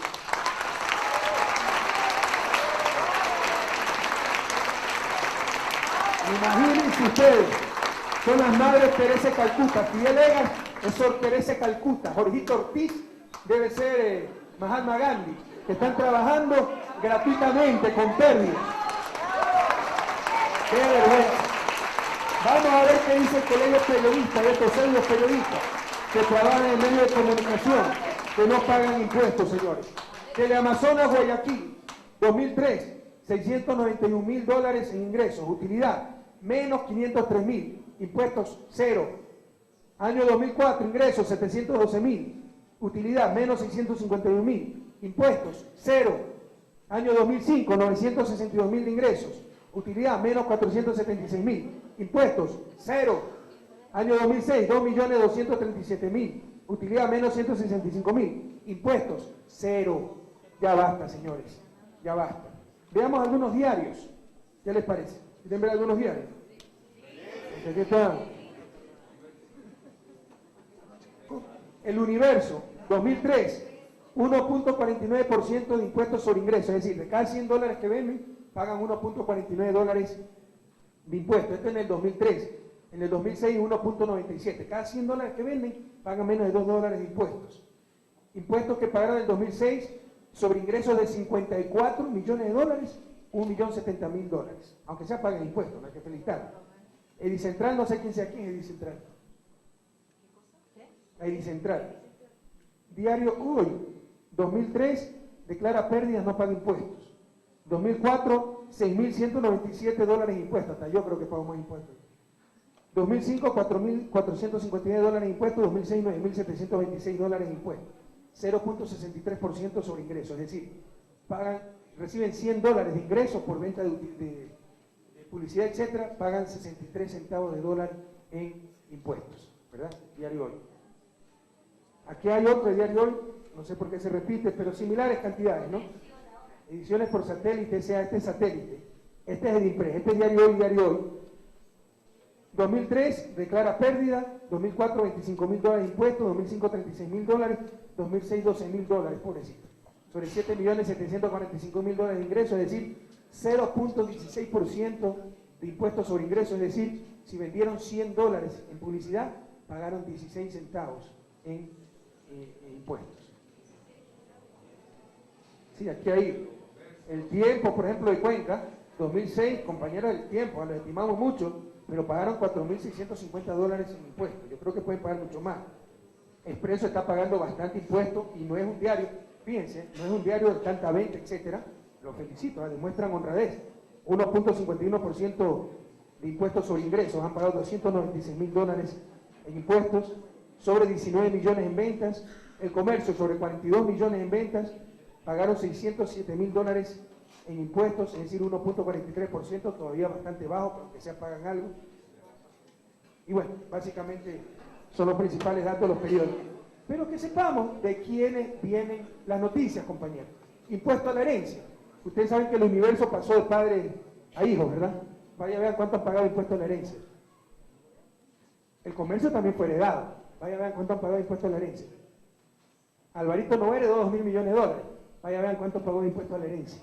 ¿Cómo no van a reclamar esos grupos, compañeros? Pero se les acabó la fiesta. En este país se acabó la fiesta. Tengan la certeza, compañeros, que la reforma tributaria es tremendamente buena para los ciudadanos comunes, para los más pobres, para la clase media, para los verdaderos empresarios, pero es tremendamente mala para los evasores, y esos son los que tiemblan. Estamos tan seguros de esto, que si después de un año ustedes no están contentos con la reforma, yo pediré que la deroguen, compañeros. Verán que es tremendamente beneficiosa para ustedes. No caigan en agarre los tramposos, muchos de ellos, medios de comunicación, que no pagan impuestos. ¡Sin vergüenzas! Señor presidente, damos la bienvenida al licenciado René Espín, compañero presidente del Colegio de Periodistas de Pichincha. Bienvenido, René. Encantado, René. Mucho gusto.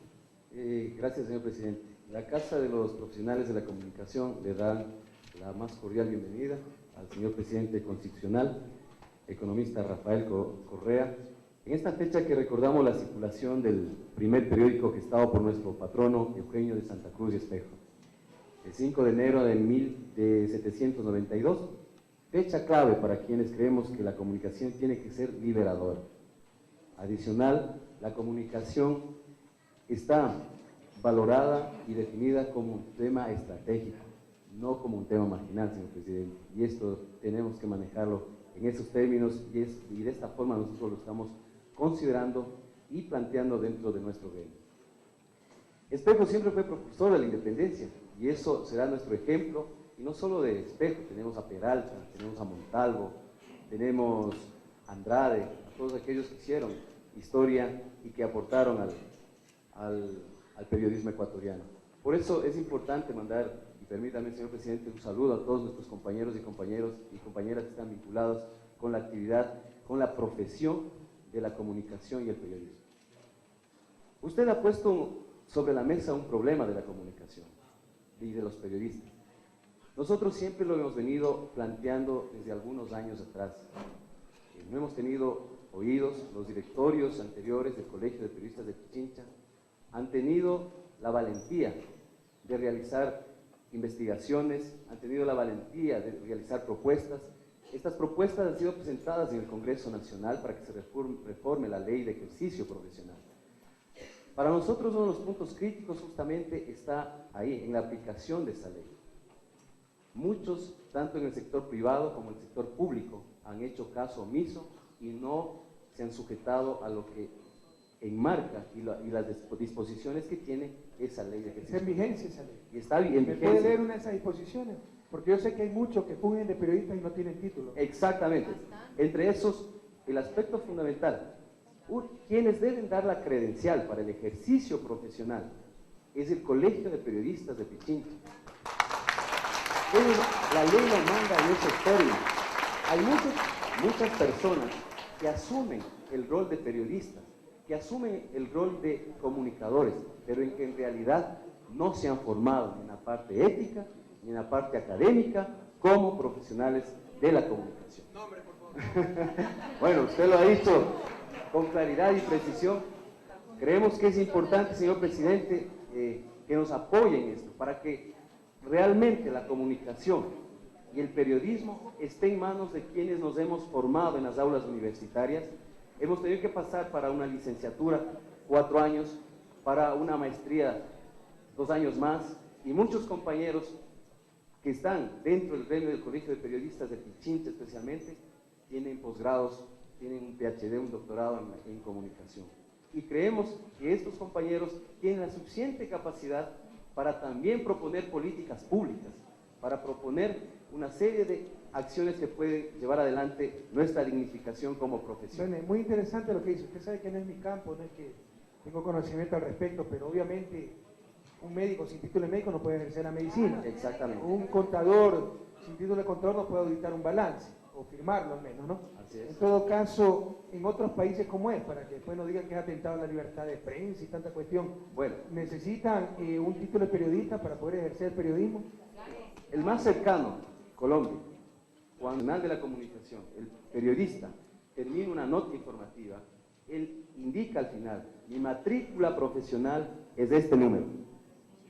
Y con eso da una garantía, y sabemos inclusive nosotros como gremio, qué medidas debemos tomar y qué debemos aplicar para que no se vuelvan a cometer cuando tienen ciertos errores y fundamentalmente cuando han cometido actos de corrupción, porque nosotros en eso sí estaremos unidos siempre frente a la corrupción y frente a la impunidad. Y prueba de eso es que el Colegio de Periodistas ha tomado la iniciativa, inclusive tiene una investigación, que hoy le estamos haciendo la entrega, no permito la corrupción. Esta investigación se la ha hecho, señor presidente, para que usted tenga conocimiento que también históricamente el Colegio de Periodistas ha estado en los diferentes directorios preocupados de llevar adelante hechos y acciones que vayan contra la corrupción. Por otro lado, señor presidente, para nosotros... René, que en verdad me está esclareciendo muchas cosas, que me está haciendo cambiar mi óptica. No conozco ya la intríngule, los interiores de la profesión. Yo alguna vez dije que Tony Blair había llamado a los periodistas bestias salvajes, por supuesto los medios de comunicación sacaron que yo los llamaba bestias salvajes. Bueno, No me molesten gran cosa, en todo caso ya estoy entendiendo, ¿no? O sea, yo creo que los periodistas profesionales saben hacer su trabajo. Los que son medio salvajitos son aquellos que fungen de periodistas y no tienen ningún conocimiento al respecto. Tan solo son empleados de la banca o enfermos megalómanos y que defienden a ciertos intereses a sus propias vanidades, ¿no? Exactamente. Reculo, un abrazo a los verdaderos periodistas, ¿no? Ya entiendo qué es lo que está pasando en el país. Efectivamente, lo que nosotros queremos dejar marcado, señor presidente, es quiénes somos profesionales de la comunicación y tenga la plena seguridad que esos productos comunicacionales tendrán la calidad efectiva para ser difundida como tiene que ser, dentro de un marco de calidad, de excelencia, como a los profesionales del Colegio de Periodistas de Pichincha, y creo que el resto de colegios del país les caracteriza. Por otro lado, señor presidente, una de las expectativas que nosotros tuvimos al inicio de su mandato fue que la comunicación, tener un ministerio de la comunicación, porque la comunicación, como decía al inicio, es una herramienta estratégica de desarrollo de los pueblos, y sobre todo cuando se está en procesos de transformación y de cambio. En ese sentido, sí tenemos una preocupación al ver los cambios estructurales que se han dado en estos últimos días. Eso a nosotros sí nos preocupa porque queremos ver un espacio para la comunicación que trascienda, porque la comunicación es transversal, está en el quehacer de todos los días y de todos los seres humanos. Eso, señor presidente, y eso sí nos preocupa. Y quisiéramos... Bueno, preséntenme el proyecto, pero recuerden una cosa, hay una diferencia abismal entre información y comunicación. Exactamente. Y lo que estaba haciendo la Secretaría de Comunicación era informar, básicamente. Y esa tarea la realiza mejor unida a la Secretaría de Administración, que es la que está en el día a día de la acción del gobierno. La de informar, comunicar es otra cosa. Presénteme el proyecto para el Ministerio de Comunicación. Es nuestro compromiso, lo vamos a hacer, señor presidente, lo vamos a hacer, presentar este proyecto, porque es importante tener un espacio propio para... Entonces algún rato hablamos Ministerio de Cultura y Comunicación. Así es, también. Presénteme el proyecto. Perfecto, señor presidente. Finalmente, señor presidente, nosotros creemos que se ha hecho una gran diferencia entre lo que son los empresarios de la comunicación y lo que somos los profesionales de la comunicación y los que son aquellos que fungen nuestra profesión. Reiterar el agradecimiento por la apertura y tenerle también aquí en el Colegio de Periodistas de Pichincha. Las puertas estarán abiertas, el poder ha venido acá al Colegio de Periodistas de Pichincha y eso sí es muy importante y motivador para nosotros. René, muchísimas gracias.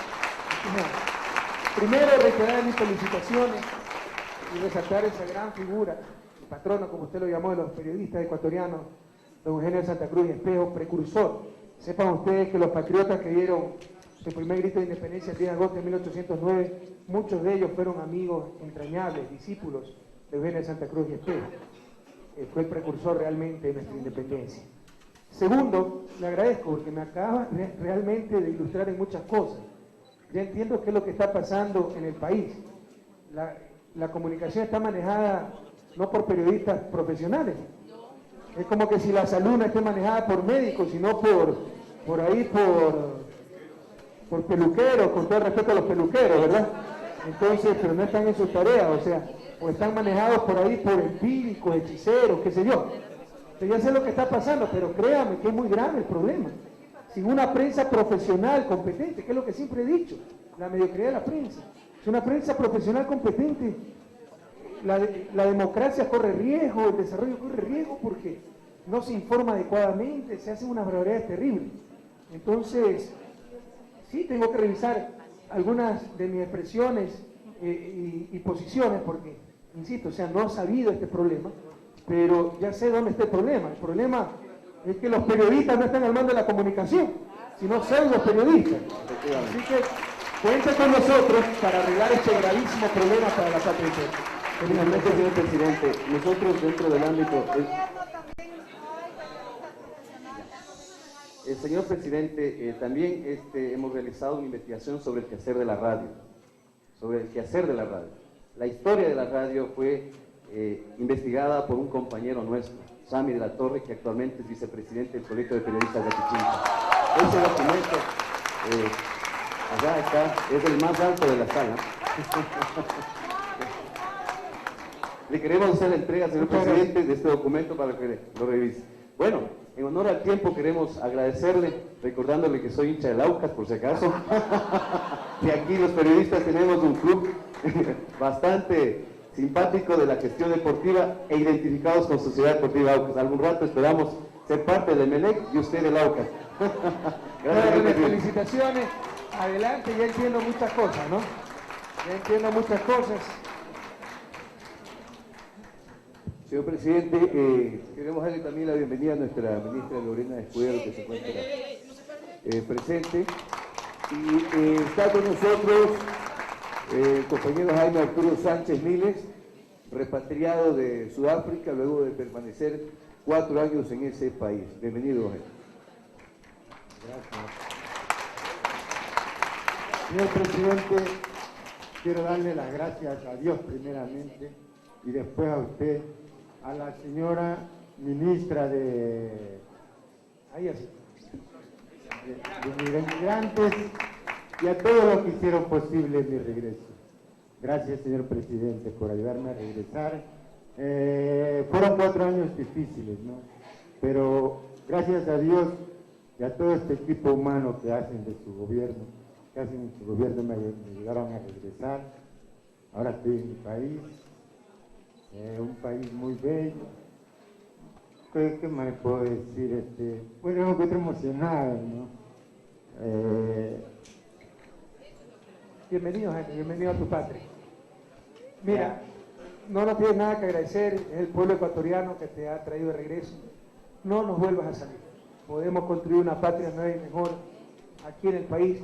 Las cosas están cambiando, estamos poniendo la casa en orden. Hay muchos obstáculos, feroces obstáculos, pero sabremos superarlos. Ya vamos a ver si se te encuentra un trabajo decente. Sé que trabajas como guardia de seguridad. $120 ganabas, ¿verdad? Así es. ¿Cuántos señor. hijos? Tengo 3 hijos. Imagínense eso.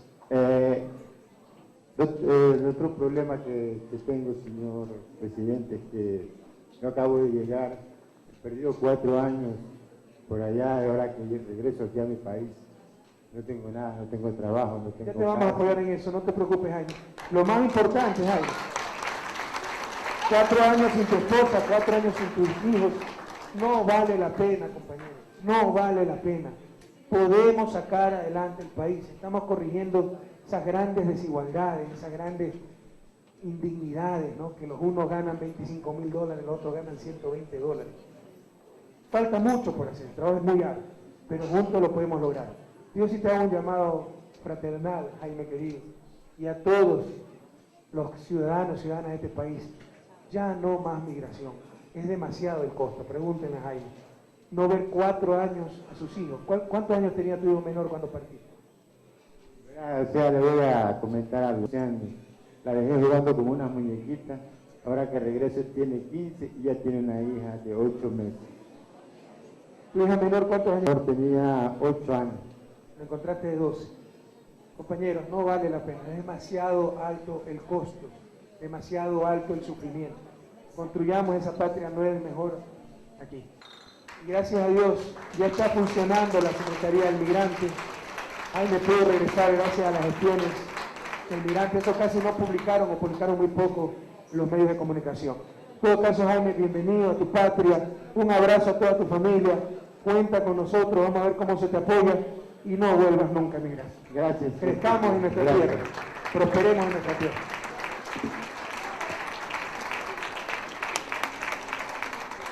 De inmediato le damos la bienvenida a la licenciada Alexandra Velasco, presidenta ejecutiva de Bici Acción, que nos ocupará. Bienvenida, Alexandra. Bueno, muchas gracias. Saludos, señor presidente. Justamente al entrar acá a la sala, el señor presidente me preguntó, sorprendido, si vine en bicicleta. Y sí, vine en bicicleta con mucha gente que también se transporta a diario. O sea, la bici no es solo de domingos o de sábados, sino de todos los días. Y por eso estamos aquí como Biciacción, como jóvenes. Aunque no creas, Alexandra, muchas veces yo voy a Carondelet y regreso a Carondelet en bicicleta. Te tomo la palabra, que sea una vez a la semana que todo... No, 2 o 3 veces, pregúntale a mi seguridad que me acompañan. Pero es 2:30 de la noche, 1 de la mañana, que se ya declare tardísimo, no una nos vez a salga la tarde. semana que vaya... Pero me voy en bicicleta. Perfecto, muy bien. Venga en bicicleta.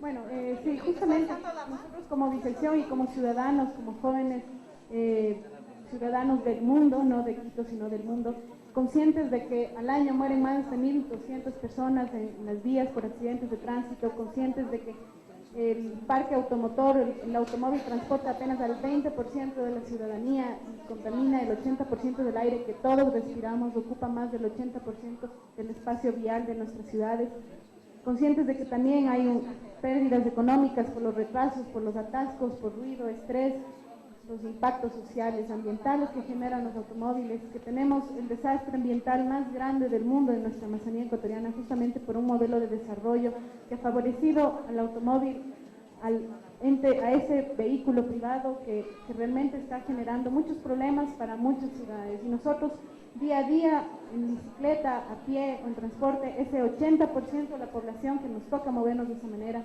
y que muchos optamos porque es ecológica, ética y moralmente más sustentable con el mundo, con la ciudad, hemos decidido venir en bicicleta y no solo, como les decía, no es de moda, no es un lujo, no es deporte, es cuestión de dignidad humana, es cuestión de construir ciudades para todos, para los niños, de volver las calles y que los niños, la gente, los de a pie, las mujeres, los discapacitados puedan jugar en las calles, puedan transportarse, ir seguros y con accesibilidad a sus lugares de trabajo y de estudio.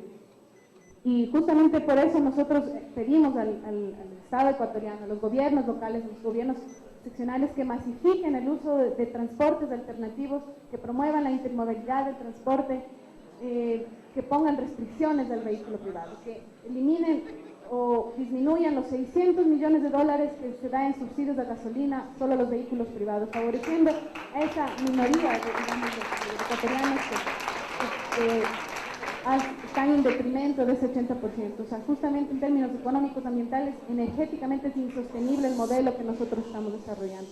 Más aún si nosotros queremos un modelo de país en el cual sea para todo el mundo un modelo de país sustentable, humano, digno. Nosotros queremos ciudades prósperas, ciudades saludables, ciudades más humanas, ciudades para todos.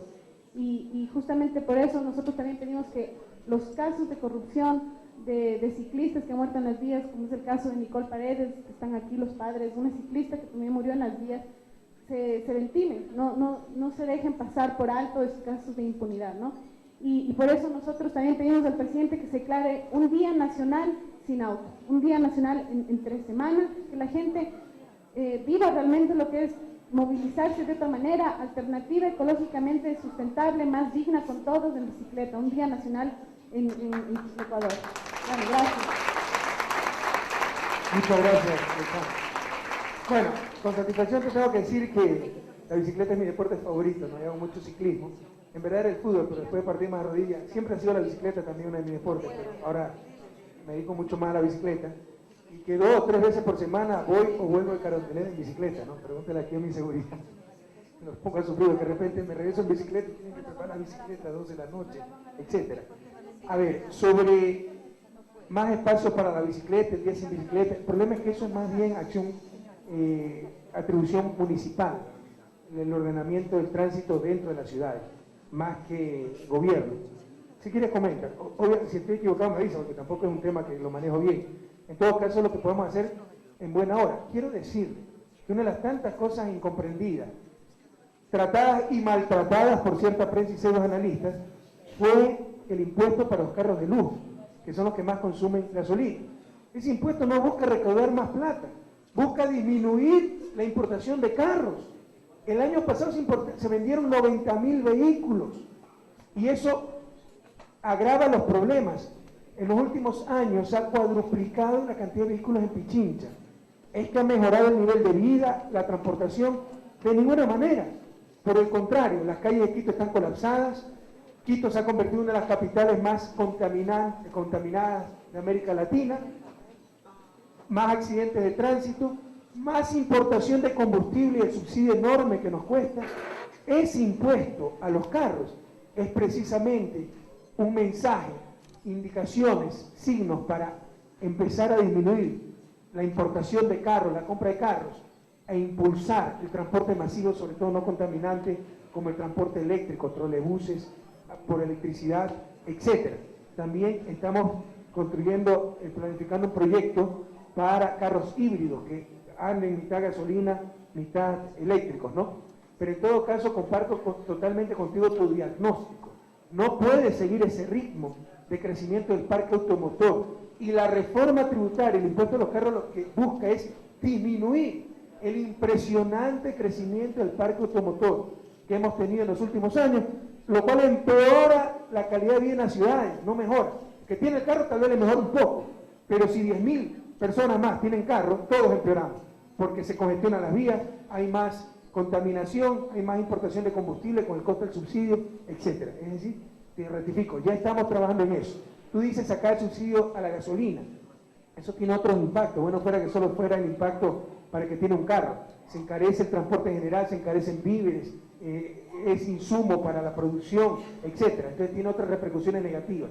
Mejores alternativas, mejores instrumentos, por ejemplo, el que hemos utilizado, más impuestos a los carros, sobre todo de lujo, para que disminuya esta vorágine en cuanto a la compra de carros.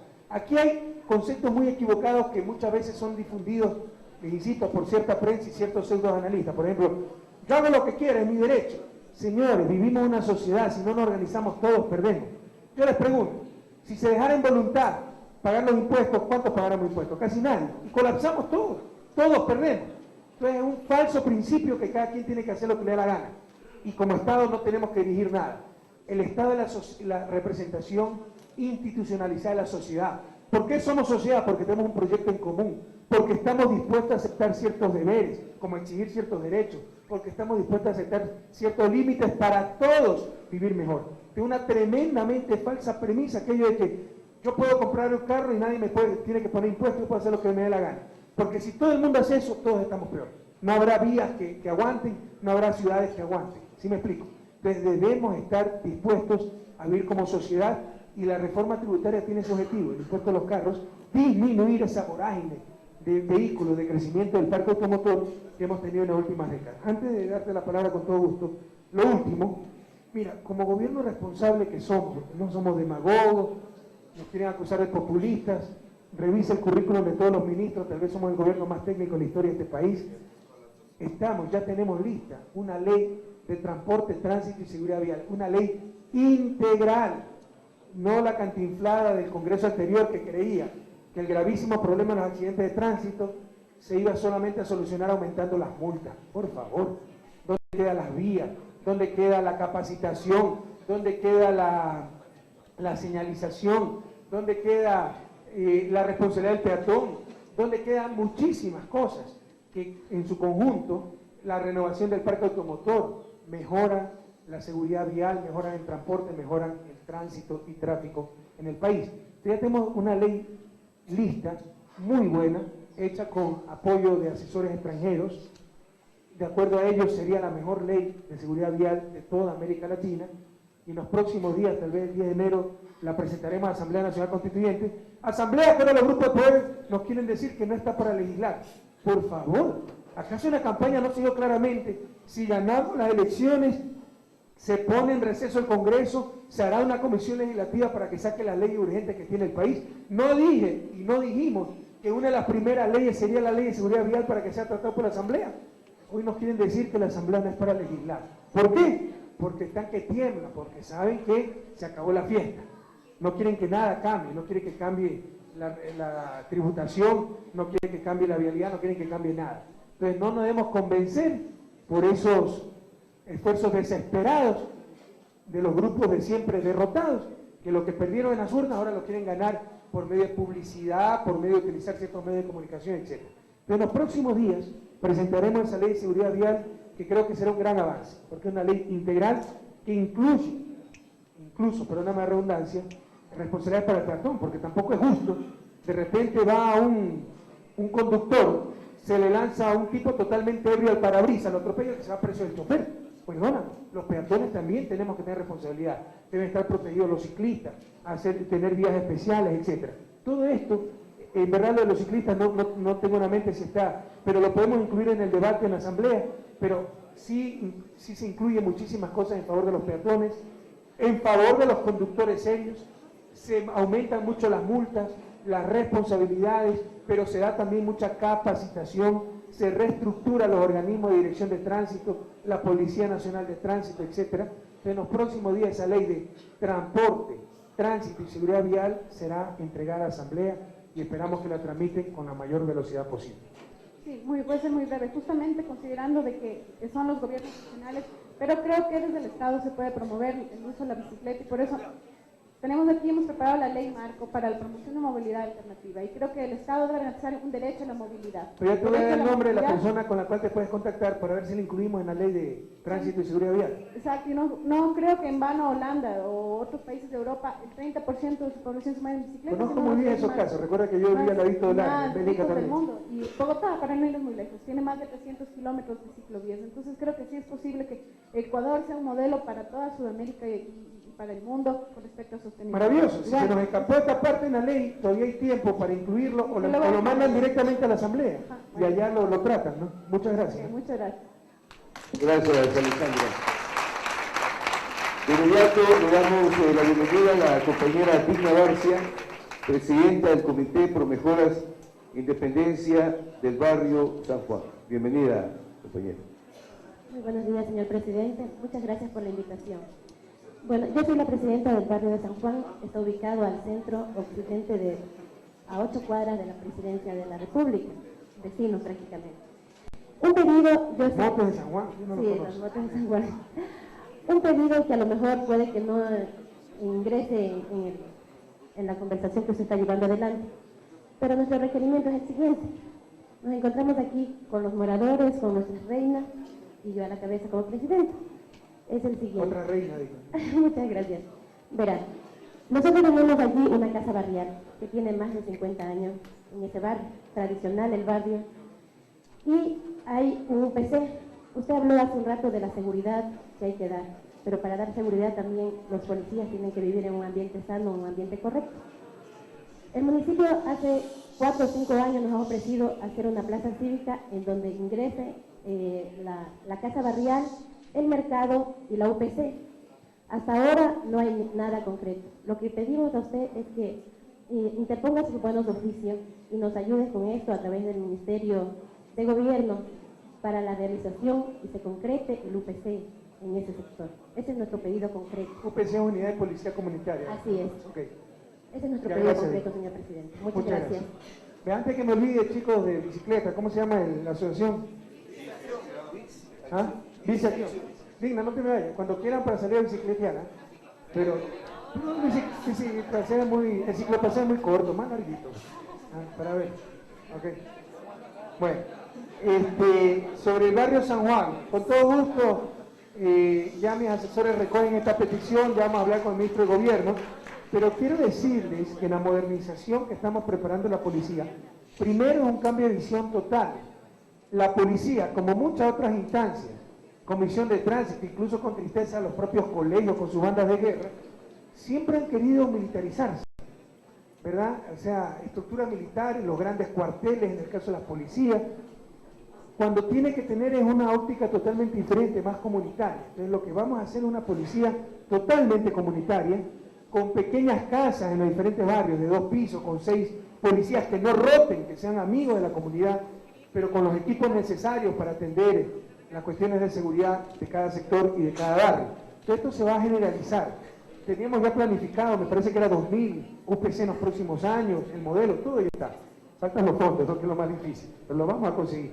En todo caso vamos a adelantar con el barrio San Juan, pero te insisto, esperamos que en los próximos 3, 4 años esto sea generalizado y tengamos una policía netamente comunitaria como siempre debió ser y olvidarnos de esos grandes cuarteles y que se cuadran y se forman como militares. La misión de la policía es diferente. La policía no lucha contra enemigos como las Fuerzas Armadas. Está en la comunidad, lucha contra enemigos de la comunidad. La inseguridad, la delincuencia, etcétera, debe estar inmersa en esa comunidad y esa es la visión que le vamos a dar a la Policía Nacional. Empezaremos con San Juan, pero te insisto, esperamos que en 3, 4 años toda la policía estaba orientada a esta policía comunitaria. Le agradecemos mucho, señor. Alexandra, ¿a qué ciclopaseo te refieres, Alexandra? ¿Al de Quito? Bueno. ¿Cuántos kilómetros son? ¿Pero de dónde a dónde? Yo alguna vez lo hice. Es que hasta el sur-sur, ¿no? Alguna vez hasta el centro. Bueno, eso sí es bastante, pero el de Cumbayá también es precioso, siguiendo las rieles de... También está precioso el ciclopaseo de Cumbayá, ¿no? Siguiendo las rieles. Ese es hermoso. Bueno, algún rato no vamos a ciclear, no te preocupes. Nos acompaña, señor presidente, la compañera Sonia Añasco, presidenta del Comité de Seguridad Ciudadana y Educación de Carcelén Bajo. Bienvenida, Sonia.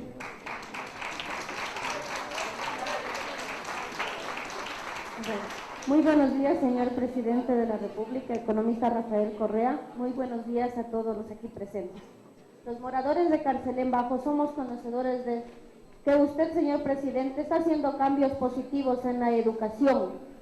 Es por eso que hemos acudido a usted, se nos ayude con las partidas presupuestarias para la creación de un colegio en nuestro sector de Carcelén Bajo, la cual somos 25,000 habitantes y solo contamos con una escuela.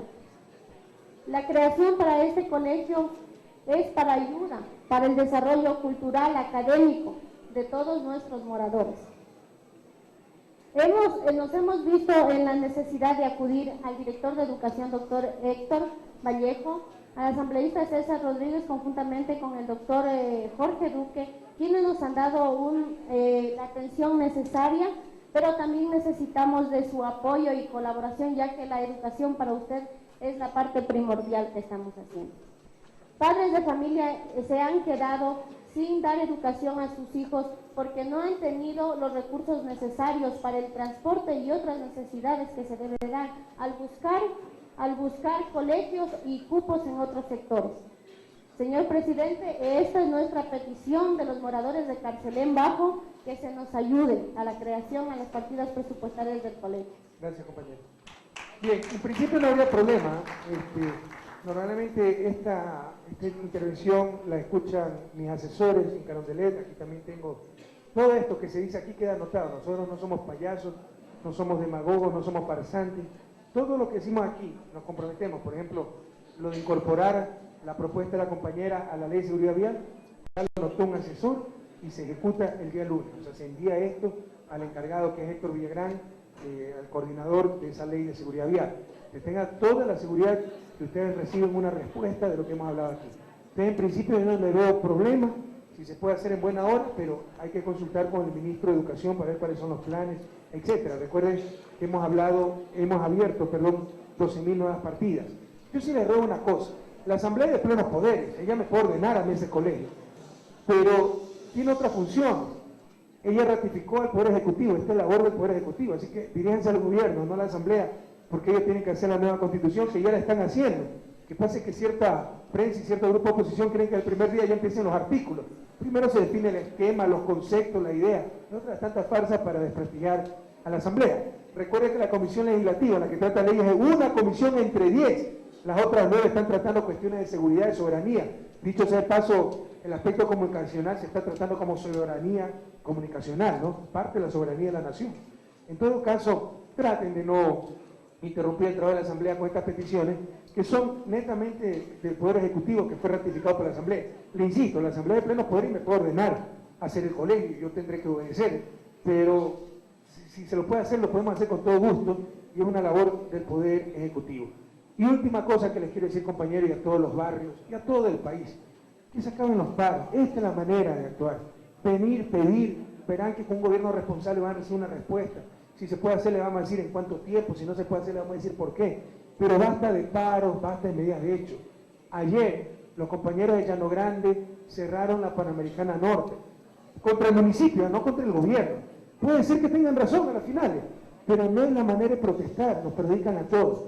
Compañeros, con mucho dolor les tengo que decir, se mandó a la policía a despejar, pero se seguirán los procesos penales contra los responsables de eso. Eso es ilegal, no se puede hacer. Olvidémonos de las medidas de hecho, las medidas de fuerza, con eso perdemos todos, compañeros. En este gobierno se va a hacer cumplir la ley, y cerrar carreteras, obstruir el paso es ilegal. Así que con el dolor del alma tendremos que seguir los procesos legales contra los causantes de esa medida de hecho. Esta es la manera de realizar las cosas, compañeros. Conversando, dialogando. Superemos esa etapa tan negra del país, donde era la ley de la selva, y el que más gritaba, el que más daño hacía, el que más bajaba la producción petrolera, el que más quemaba pozos, el que más dinamita tiraba, el que más cerraba carreteras, era el que más obtenía. No fue la protesta contra nosotros, insisto. Si yo fuera un demagogo, ni siquiera le tendría que mencionar esto. Pero son convicciones, son cosas que sentimos que son importantes. Basta de medidas de hecho que perjudican a todos y que están fuera de la ley. En ese caso, el gobierno nacional enseguida tratará de contrarrestar esa medida de hecho de la forma más pacífica posible. Por supuesto, si reciben a palos a la policía, no fue el caso ayer, pero sí en Yuma, si reciben a tiros de dinamita, ¿qué quiere que haga la fuerza pública? Pero pacíficamente, pero enseguida contrarrestaremos esos paros y se iniciarán acciones legales contra dirigentes de ese paro. Quiero decirles que los irresponsables de siempre, unas ONG fundamentalistas que incluso reciben plata de afuera, no tienen nada que perder, ya han estado organizando un paro minero en el sur. Señores, no toleraremos más paros, sin amenazas, con convicción, a aquellos irresponsables que tratan de levantar a nuestros sencillos campesinos que ni siquiera conocen de esto, ni siquiera saben que es ilegal, tendrán las respuestas del caso, las sanciones del caso. Muchos de los compañeros de Yuma, que fueron manejados por los politiqueros de siempre, ni siquiera tienen noción que es ilegal hacer lo que hicieron. Dicen, así siempre hemos actuado, explico. No es un problema de gente que hizo mal a propósito, sino que ya perdió la noción del bien y del mal, porque siempre se actuó así, y los que deberíamos tener esa noción, que somos los dirigentes, la autoridad, etcétera, actúan irresponsablemente e impulsan esas acciones.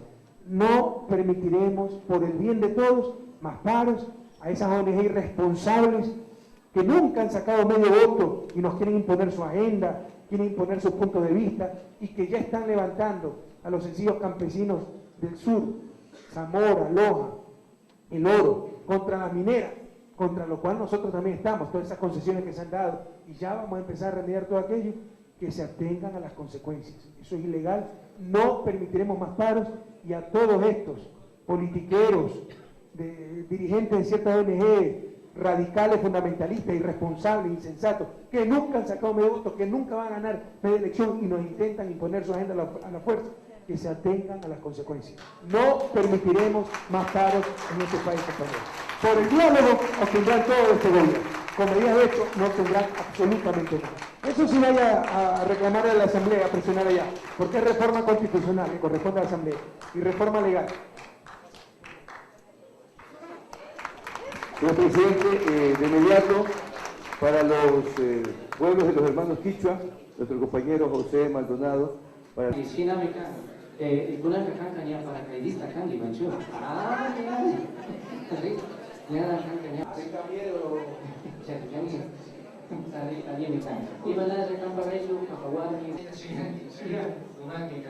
Bueno, China y Uhanchi saca Pusaka, Kai Semana, China, Ima Burasha con Atami, Mikanchi con Matemi, Chinani yukanchi yaka pushaka chaypi ima rurashka kunata ripulka angapa rirka chaypimi celular empresa kunaka ashtawan multitami kunakan y ashtawan allitami ruranakan nirka ña tutaka ñukunatami ripulka chawpi punchaka ña yukanchi yaka pushaka kay semana y kay día ima ruranamantami ashtawan pagaka chishi yamata valifika chaitaka pishi shumileka kalo yakamanta randishpa chay shinami nanta ripulka ña tutaka yukanchi yaka pushaka dolarización nishkamatami ashtawan kashpakatirka chaytami yukanchi suma pasipi kashpakatirka chaypimi payka ña chawpi puncha kakpika ña mushu ña chishi tumupika payka ministro coordinador una mamita nanakurka ches puncha yukanchi yaka pushaka mana kitokichu karka payka Archidona Mante Rirka, Chaypini Consorcio de Municipios de Amazonía y Galapa, Mishkawa, Chandanacurca,